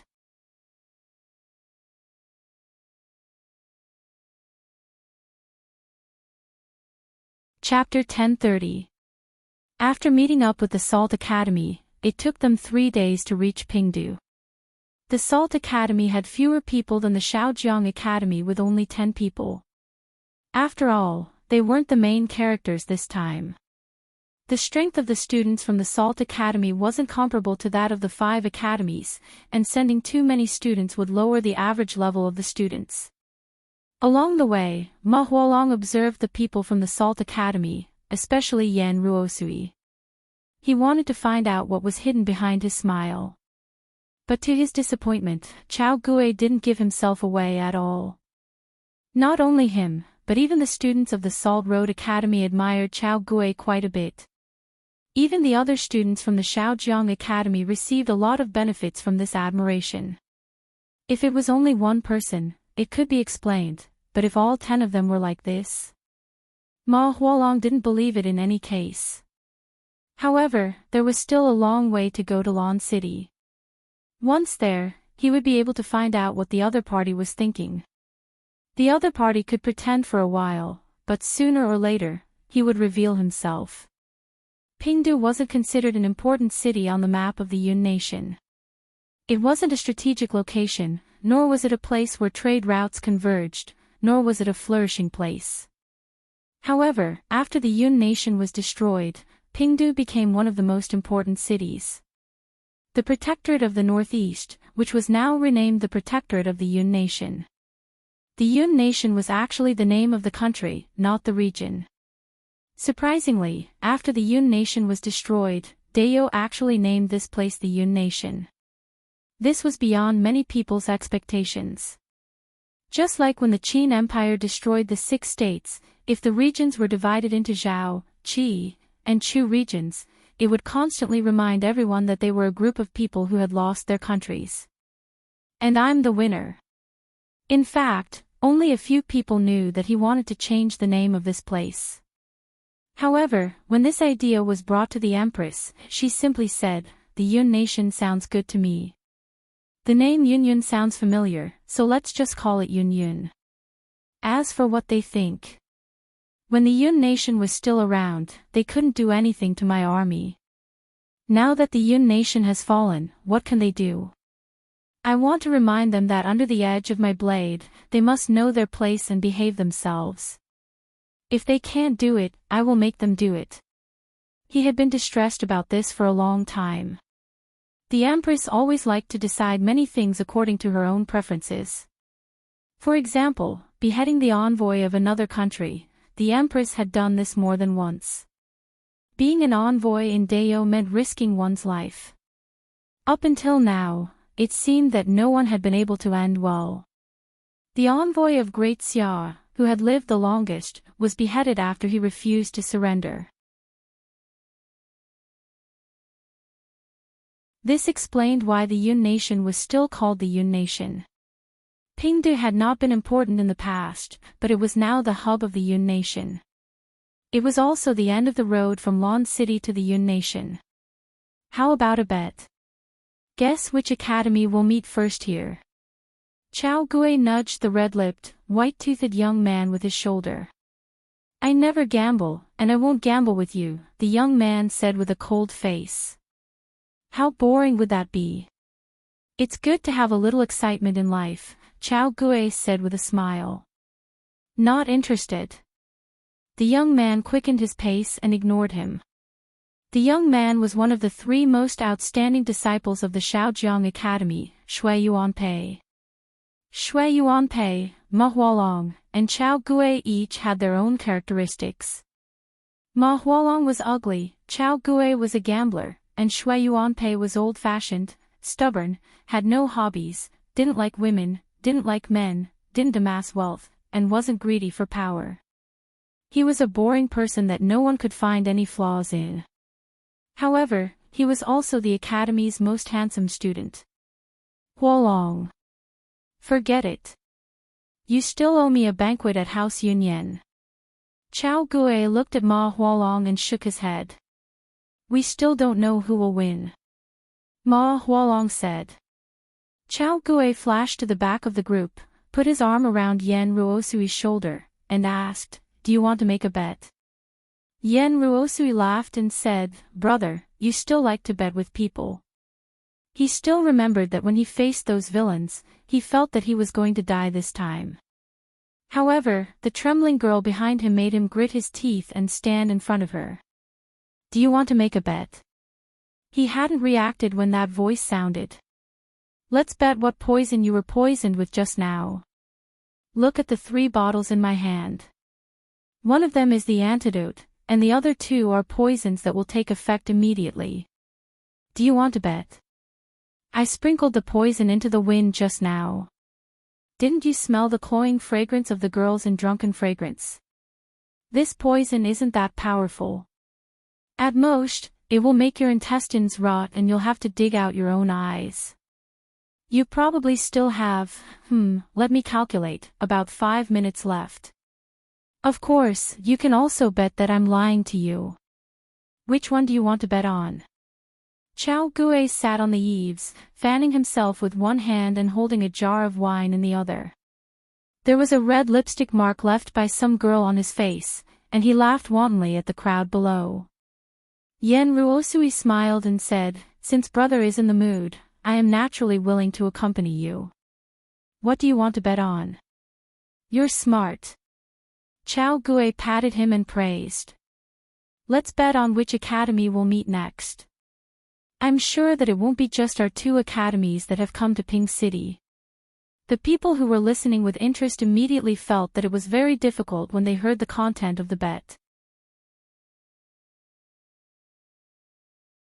After all, it wasn't just the 5 academies this time. They didn't even know which academy would be participating. How were they supposed to guess? Let's talk about the bet first. The loser will treat everyone here to a drink. How about that? Hearing Chao Gui's words, the crowd had a good impression of him. It didn't matter even if they lost this kind of bet. Moreover, the content of the bet was also very interesting. Although there was a certain element of luck involved, it also depended on the individual's analytical ability. Alright, brother, you can guess first. Yen Ruosui immediately said. Since you call me brother, of course you have to go first. If anyone else wants to bet, you can also say the name you like. If any of you are wrong, then you could treat everyone together. Chao Gui called out to the others around him. Then I won't stand on ceremony. I guess it's the drunken scripture hole. Yen Ruosui said. I also guess it's the drunken scripture hole. Another person said with a smile. I guess it's the Jitai Academy. A pretty girl said. I guess it's the Leitang Academy. Everyone started guessing, but they could only come up with 3 names. The drunken scripture hall was near here, so the students were most familiar with Pingdu. Many academies would ask their students to wait in the inn when they came here to avoid trouble. The students from the drunken scripture hall were certainly not like this. The Jitai Academy was the only academy in the Yun nation that had more women. Women always liked to wander around when they came to a new place. As for the Leitang Academy, the people from the academy liked to investigate the local prices everywhere they went. The Leitang Academy was the academy that had the closest relationship with many chambers of commerce. Brother, what are you guessing? You can't be the banker. If we don't guess correctly, we won't guess correctly, right? Yen Ruosui said with a smile. Why would I do that? Chao Gui coughed softly. I guess it's Wangjing Academy. Everyone was surprised. Even Ma Hualong, who was listening to the discussion behind them, found it strange. How could it be Wangjing Academy? Chao Gui, it's really you. I saw you upstairs just now and thought I got the wrong person. What do you want to do about you and my sister? A man's angry voice suddenly came from the back of the group. Everyone turned around and saw that the person was actually wearing the uniform of Wangjing Academy. They immediately understood that Chao Gui must have seen the other party upstairs and knew that the other party would definitely look for him. That was why he made such a bet. However, everyone pricked up their ears. What exactly did Chao Gui do to make the old-fashioned students from Wangjing Academy who study the classics every day disregard his sister's reputation and say such things in public? It's indeed Brother Zhu. I thought you looked like you at first glance. Chao Gui didn't feel like he was caught doing something bad at all. He put his arm around the other party's shoulder and whispered a few words into the other party's ear. Really? The person's angry face seemed to relax a little. The truth can't be faked, and the fake can't be real. Don't worry. Chao Gui laughed. Xiao Huan. Don't worry. When we return from Lon City, if you say anything false, I'm bound to lose every bet. Humph, I hope you can do what you say. Brother Zhu, don't worry. Chao Gui pulled the other party to the side. No one knew what he said. Only a few scattered words drifted over, causing everyone's heart to itch even more. After a few words, the other party's expression softened. He nodded at him and turned to leave without paying attention to the others. Everyone, I heard that the best restaurant in Lon City is called Shanhui Restaurant. Chao Gui turned his head and winked at everyone. Brother, we can't miss a drink. Everyone from the Salt Academy laughed. Although they had lost, they didn't mind. Instead, they felt that Chao Gui was very interesting. Moreover, everyone had heard of Chao Gui's reputation. He was one of the most talented disciples of the Shaojiang Academy. At this moment, he didn't put on any airs, and everyone liked to make friends with him.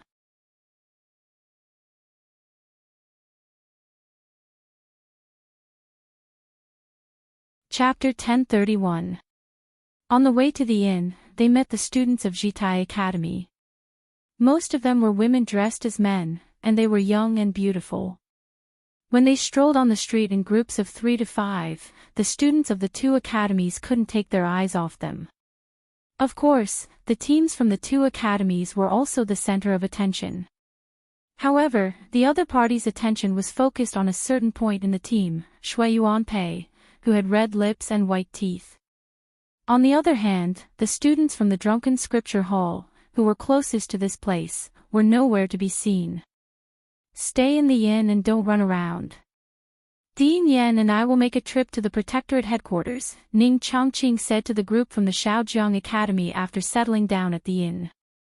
Don't worry, Dean. Chao Gui vowed. Ning Chongqing glanced at him. Chao Gui was indeed reassuring, except that he liked to gamble. If he didn't change, sooner or later, he would suffer greatly because of this. The two presidents left for more than 2 hours before returning and gathering everyone together. Our 2 academies are the last. We will set off for Lawn City tomorrow.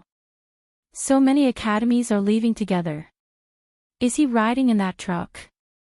Someone asked curiously. As soon as this question came out, everyone became excited. The truck hadn't been around for a long time. Most people had only heard of its name and hadn't seen it before. However, it was said that this truck was not only extremely fast, but also less bumpy. It was much more comfortable than a horse carriage. Everyone was very interested in this kind of tool that could run more than 1,000 miles in a day. Not a truck. Ning Chongqing explained. Tomorrow, we will take a steam train to Lawn City. Although he did not know what a steam train was, he still said it in an extremely calm tone, as if he already knew about it. Hearing Ning Chongqing's words, many students were astonished. Steam train. What's that? You'll know tomorrow. Now, dismissed. You can wander around nearby, but don't cause trouble. Ning Chongqing finished speaking to the crowd and dismissed the students. Dean, what is a steam train? After the students left, the 2 teachers who accompanied them asked curiously. How would I know? If you ask me, who should I ask? It should be something new that Zhao Prince Consort came up with. Ning Chongqing was a little helpless in the face of the question. After he left, many students began to speculate. At the same time, the students of the other academies did the same. However, none of them were very important. Just like the tractor and truck from before, it was hard to guess what they were from their names. Everyone could only look forward to tomorrow. After that, everyone strolled around the flat capital. Naturally, they would meet students from other academies, and some small stories happened along the way. When it was close to evening, many people heard a long woo sound coming from outside the city. It sounded like the roar of a fierce beast, which surprised everyone. 10 minutes ago, Zi Donglai, Hua Qinghua, the officials of the Protectorate, and dozens of city lords were waiting on a concrete platform outside the city. In front of the platform, there were 2 tracks paved with steel. In the past few years, Dayo had invested 100 million kilograms of steel into this project. Such a huge amount of steel was terrifying. It was enough to arm all the aboriginals, from the elderly to the children. However, this 1 million gene of steel seemed to have been thrown into a bottomless pit. Even many warlords and city commanders were secretly guessing what exactly this railway that was being built was. How could Dayo spend such a shocking amount of resources on it?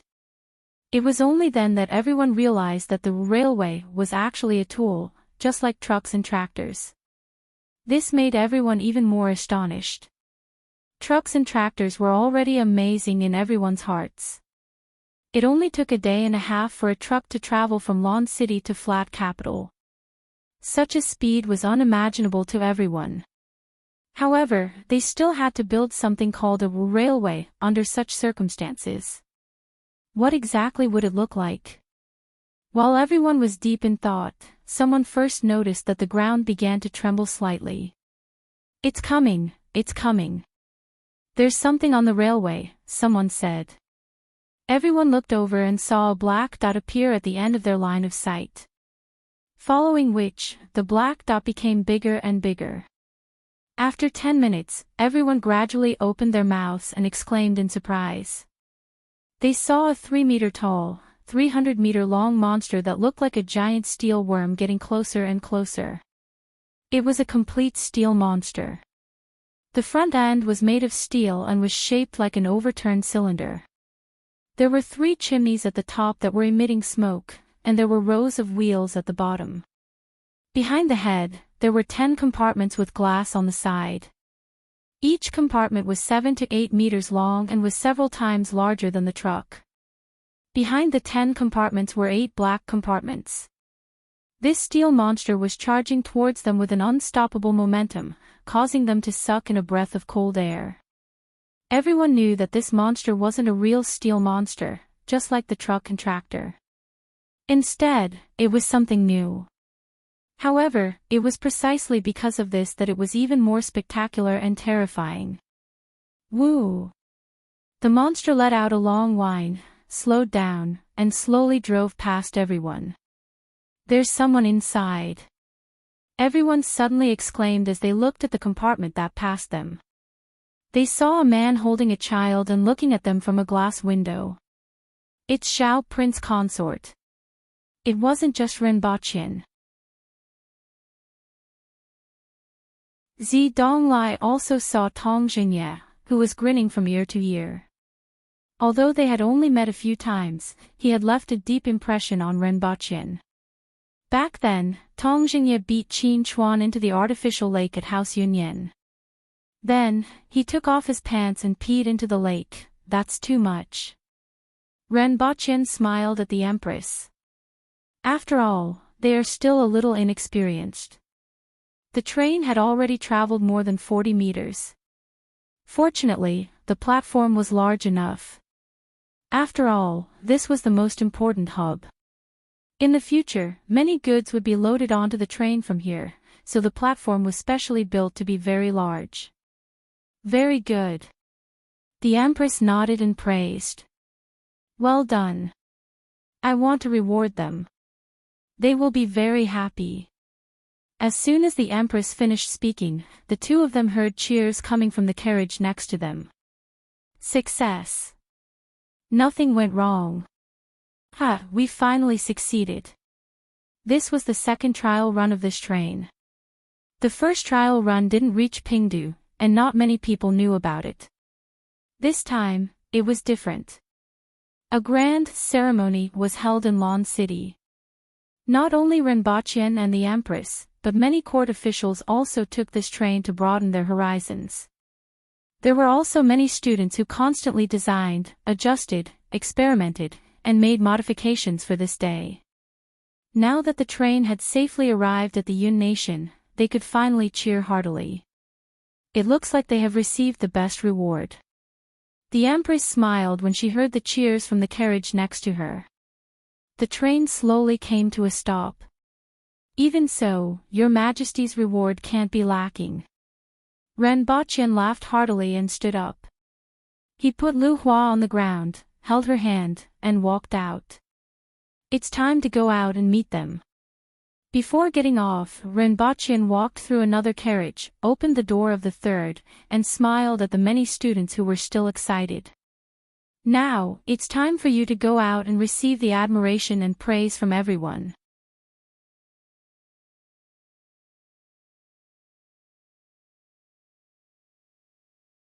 Chapter 1032. When they opened the door, they were greeted by a burst of noise and admiration. Even though they had seen tractors, trucks, telephones, and other things, the impact of the train didn't diminish at all. The combination of huge size and steel always formed a unique sense of beauty. The mechanical parts and gears became the best decorations. Greetings, Xiao Prince Consort and Your Highness. Where's Her Majesty? Zi Donglai stepped forward and asked. At the back. Renbaqian nodded at everyone. Then, he pointed at the young people who came down from behind him and said, Let me introduce to all of you the biggest contributors this time around. They are the first-year students from Black Bamboo Academy. They are the ones who turned the blueprint into reality. They made the steel behemoth like the steam train appear in the world. The first person to jump down from behind Renbaqian was Tong Lan, who was dressed in white. Tong Lan was 1.7 meters tall, had a slim figure, and a delicate appearance. She had a unique temperament that was a combination of heroism, wisdom, and self-confidence. She amazed everyone the moment she got off the train. Following her were Shirgan and the other students. The oldest among them was 25 years old. Unlike the Aboriginals, who could be seen everywhere, their 7 years of learning had given them a heroic bearing that was different from barbarism. Even if they were standing in a crowd, they could be easily distinguished at a glance. Everyone got off the train and stood in a row. Renbochin let go of Lu Hua and applauded, "You guys have succeeded. Well done. At your age, no one can do better than you." Following Renbochin's actions, everyone applauded. Although there was applause in this world, it wasn't a ritual like it was on Earth. However, with Xiao Prince Consort applauding in front, everyone naturally followed suit. This kind of action was easy to understand. For a moment, the atmosphere was quite enthusiastic. Renbochin looked at the excited expressions on everyone's faces. After all, apart from Shirgan and Tong Lan, everyone present was abandoned by their families a few years ago. Even they couldn't see any hope for the future. Over time, as Renbochin demonstrated all kinds of tools that changed people's lives, their treatment steadily improved. At that time, they already knew that they would receive honor and admiration one day.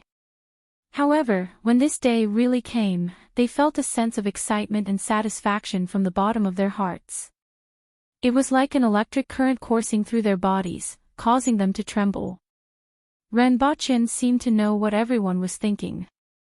He smiled and asked, "What are your thoughts?" "It didn't explode.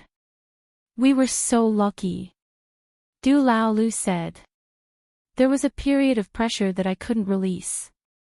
I thought I was going to ascend to heaven." What greeted him were more than 10 cold gazes and more than 20 sympathetic gazes.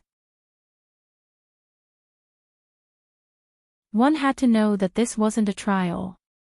The Empress, Yague, and many of the court officials were on the train. If the train were to explode into the sky, they didn't even dare to imagine such a scene. One could imagine the pressure they were under. Fortunately, they arrived safely. You can keep such thoughts to yourself. Renbochin was so angry that he almost laughed. Do you have to be so direct? Very good, Xiaolan did well. As the Minister of the Ministry of Works, he attached more importance to the means of transportation than anyone else. Especially when his granddaughter, Tong Lan, was among them. It's not just me. In a rare moment of modesty, Tong Lan added in her heart, at most, half of the credit belongs to me. She is indeed my granddaughter. Tong Jinya laughed heartily. Of course, the others have done well. The Ministry of Works welcomes all of you. How about it? Working at the Ministry of Works will give you a chance to display your talents. As for your studies, it doesn't matter. Just come to the Ministry of Works when you have nothing to do. The Ministry of Revenue will also give you a chance to display your talents. Tu Wan put on her sunglasses and smiled at everyone after getting off the train. The Ministry of War is the home of the brave. Come to the Ministry of War and follow me. Let them play with their eggs. Qin Chuan's loud voice could be heard before he even got off the train.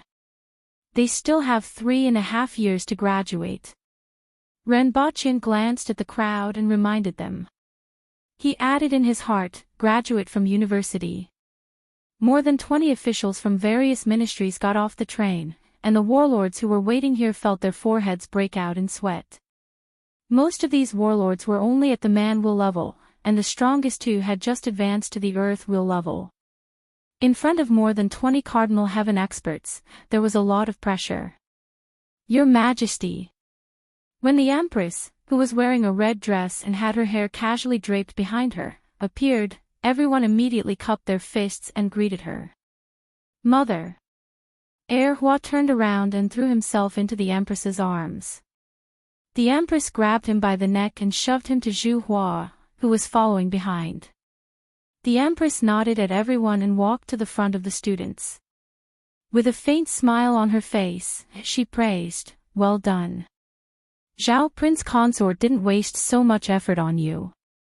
I hope that you can create the future of the human race. Yes, Your Majesty. Everyone was excited. Renbaqian put his hands behind his back, paused for a moment, and turned to look at the Empress.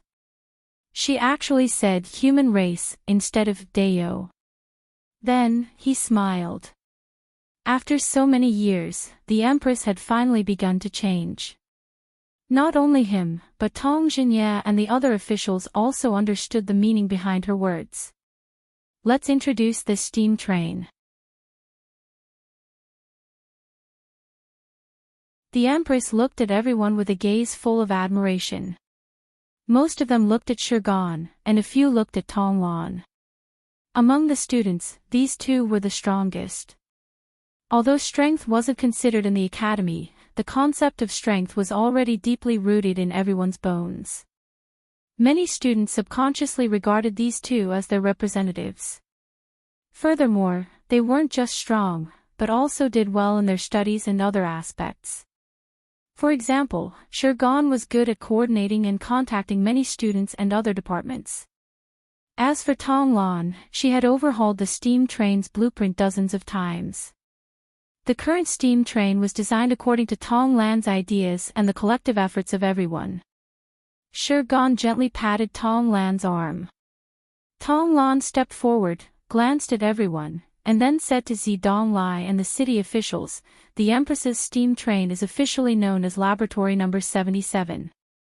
It has a total of 19 carriages, each 24.6 meters long and 3.1 meters wide. The height between the roof and the track surface is 4.47 meters, and it weighs 93,400 kilograms. The first carriage is the locomotive, and the second is a simplified version for the imperial family. The production of the carriages for the imperial family takes a year, and the dean is in charge of this. The third to sixth carriages are double-decker berths, and each carriage can carry 36 passengers. The seventh carriage is the dining carriage. The 8th to 11th carriages are passenger carriages, and each carriage can carry 80 passengers. The 12th to 19th carriages are freight carriages, 13 meters long, and each carriage can carry 120 kilograms of cargo.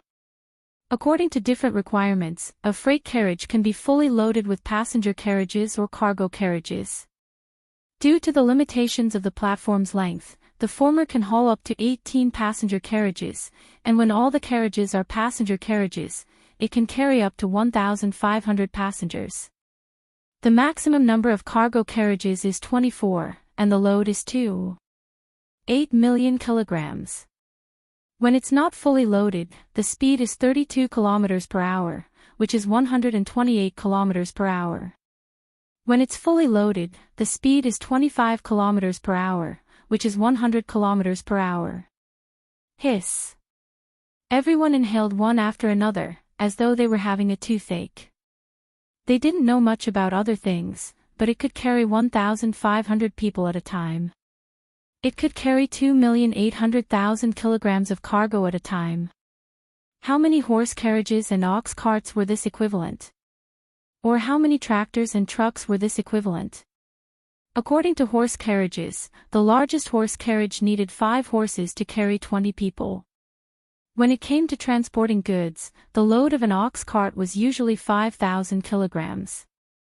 In other words, the load of this steel beast was equivalent to the load of 400 horses and 80 horse carriages.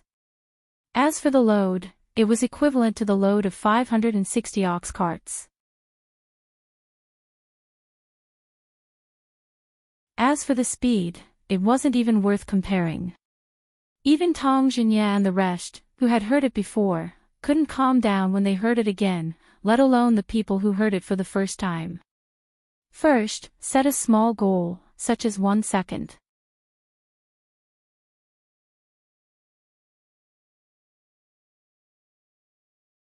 Chapter 1033. Due to the Aboriginals' human form, the 5 seats on Earth were changed to 4. At the same time, the depth of the seats was also increased. As a result, the 118 passenger carriages on Earth could only carry 80 people. Similarly, the number of passengers in the hard sleeper carriages was also greatly reduced. Even so, the emergence of trains was a huge impact on transportation and travel in this world. With Renbachian's promotion, trains and other means of transportation in this world would be promoted to the entire territory of Deo at a speed that was dozens of times faster than in Renbachian's previous life. For example, there is only one railway track from point A to point C, and 2 railway tracks are set up at point B. In this way, the trains to and fro can cross each other at point B. This was also a method often used on Earth. Through this method, there could be up to 8 trains on the route from Lon City to Pingdu. In terms of cargo transportation alone, more than 5 million kilograms of cargo could be transported every day. In this era, it could be considered an astronomical figure. However, with the existence of tractors and trucks, the current requirement for carrying capacity wasn't that high. Therefore, Renbachian estimated that there would be a total of 4 trains per day, with half of the passengers and half of the cargo. In other words, there would be 2 trains departing from Lon City or Pingdu every day. This carrying capacity could be said to be enough for a few years. After all, the people of the Yun Nation and the Aboriginals didn't have the habit of visiting or traveling to another area. As a result, there wouldn't be a peak traffic flow like on Earth. After all, the people coming and going were the chambers of commerce, a small number of scholars, and officials with official duties. The ordinary people of this world couldn't walk more than 50 kilometers away from their homes in their lifetime. In the next few years, when many people had gotten used to traveling by train, the number of trains could be gradually increased. The next new railway plan was to connect Pingdu to Wangjing and Lon City to the 60,000 mountains. The construction of these 2 railways would take 5 years. In this way, the transportation from the east to the central and western regions and from the south to the central and northern regions could be completed. After that, it would be from Lon City to the Protectorate of the North and the Protectorate of the Southeast. In this way, Lon City would become Dayo's only transportation hub. The location of the new city would be more than 100 kilometers away from Lon City. It would only take 4 hours by train, and it would be the political center of Dayo. These people. Is that the Empress? Why is the Empress here? Chao Gue stood at the back of the crowd and looked at the approaching group. When he saw who it was, his pupils shrank. Although he had never seen the Empress in person, he had seen a portrait of her. Moreover, even if he had never seen the portrait before, he could guess his identity just by looking at his posture and bearing, as well as the way Zidong followed behind him. Should we go back and inform the dean? A student from the Shaojiang Academy asked. What's the point of notifying him now? Let's take a look first, Chao Gue replied without turning his head. His gaze lingered on the Empress for a moment before moving on to the crowd. Is that Chao Prince Consort? What a shiny head, just like in the legends. These people seem to be spirit will experts. It was simply terrifying. In terms of high-end martial arts, the imperial court was simply too terrifying. Be it the original imperial court, the Qin nation, or the Great Xia, none of them can compare. Who are these people? She didn't look very old. What a beautiful girl. TSK, he looks so young, but his strength is actually a level higher than mine. Terrifying. City Lord Yujiang and Liang City Lord are following behind them. There's also Guzong, Zhongqing, City Lord Suan. They're all nearby city lords. It looks like they already knew that the emperor was coming. Ma Hualong pointed out a few people beside him. What do you think? Chao Gue asked softly. Since these city lords are here, the Empress shouldn't be going to other cities. It's very likely that she's really going to Lon City with us. Aren't those spirit will experts the ministers of the imperial court? Since the Empress, Zhao Prince Consort, and so many ministers are here, there must be something important that involves the entire Yun nation. After the procession was far away, Chao Gui pulled Ma Hualong along and said, "Let's go back." It wasn't just Chao Gui and the other students from the Shaojiang Academy who were watching this procession. There were also students from Jitai, Wangjing, Jiangling, and many other academies. No one expected that the Empress would suddenly come to Pingdu while they were gathering in Pingdu and heading to Lan City. She even brought along all the court officials. This made everyone speculate after they returned. No matter what their intentions are, it's not something we can participate in now. Our goal this time is still the same as before, to suppress the other academies in the exchange, someone said in the inn where the Jiangling Academy was staying. Only when we enter the imperial court will we have a chance to speak up. Brother Huaining is right. Everyone, don't be distracted at this time, another person said. Everyone nodded. In the inn where the Wangjing Academy was staying, 5 people sat together. If we suppress the other academies, embarrass the Black Bamboo Academy, and then reject the imperial court's recruitment, I think they will look very good, a scholar said with a strange smile. That's right. Before we came, we were already prepared to sacrifice ourselves for a righteous cause. If they really fly into a rage out of humiliation and slaughter the students who are going to Lan City, then the people of the world and those who are content in their own corner will be able to see the true colors of these barbarians. Their previous conciliatory methods will become a joke. You have to know that we were invited by them. If they want to subdue the scholars and hold back their anger, then we must become the heroes of the scholars. Another scholar with a pair of reptilian eyes scanned the people in front of him and said. His eyes were filled with bone-deep hatred. If they became the heroes of the scholars, even if the imperial court of Dao wanted to do anything in the future, they would have to consider the reactions of the scholars. Since ancient times, the writers of the scholars couldn't be offended. The other 3 people remained silent and played with the wine cups in their hands. Why? Haven't the 3 of you made up your minds? Don't forget that we have studied many classics. How can we easily side with those barbarians? Brother Tu Jia, the warlord of Wenshi City, Duke Tu, was killed by those barbarians. If you had stayed in the academy, I wouldn't have said anything else. But since you are here, are you going to work for the enemy who killed your father? One of the 3 people immediately crushed his wine cup with an ashen face. Jitai Academy, that student from Shaojiang Academy is so handsome today. Little girl, are you moved? Along with the voice was a series of laughter and playful voices. The next morning, many academies with different thoughts left Pingdu and went to a wasteland in the north of the city under the lead of the soldiers. Look, the people from Wangjing Academy, Jiangling Academy, Baiquan Academy, and Fenghu Academy. The 5 academies are finally here. Chao Gui nudged Ma Hualong's shoulder and said.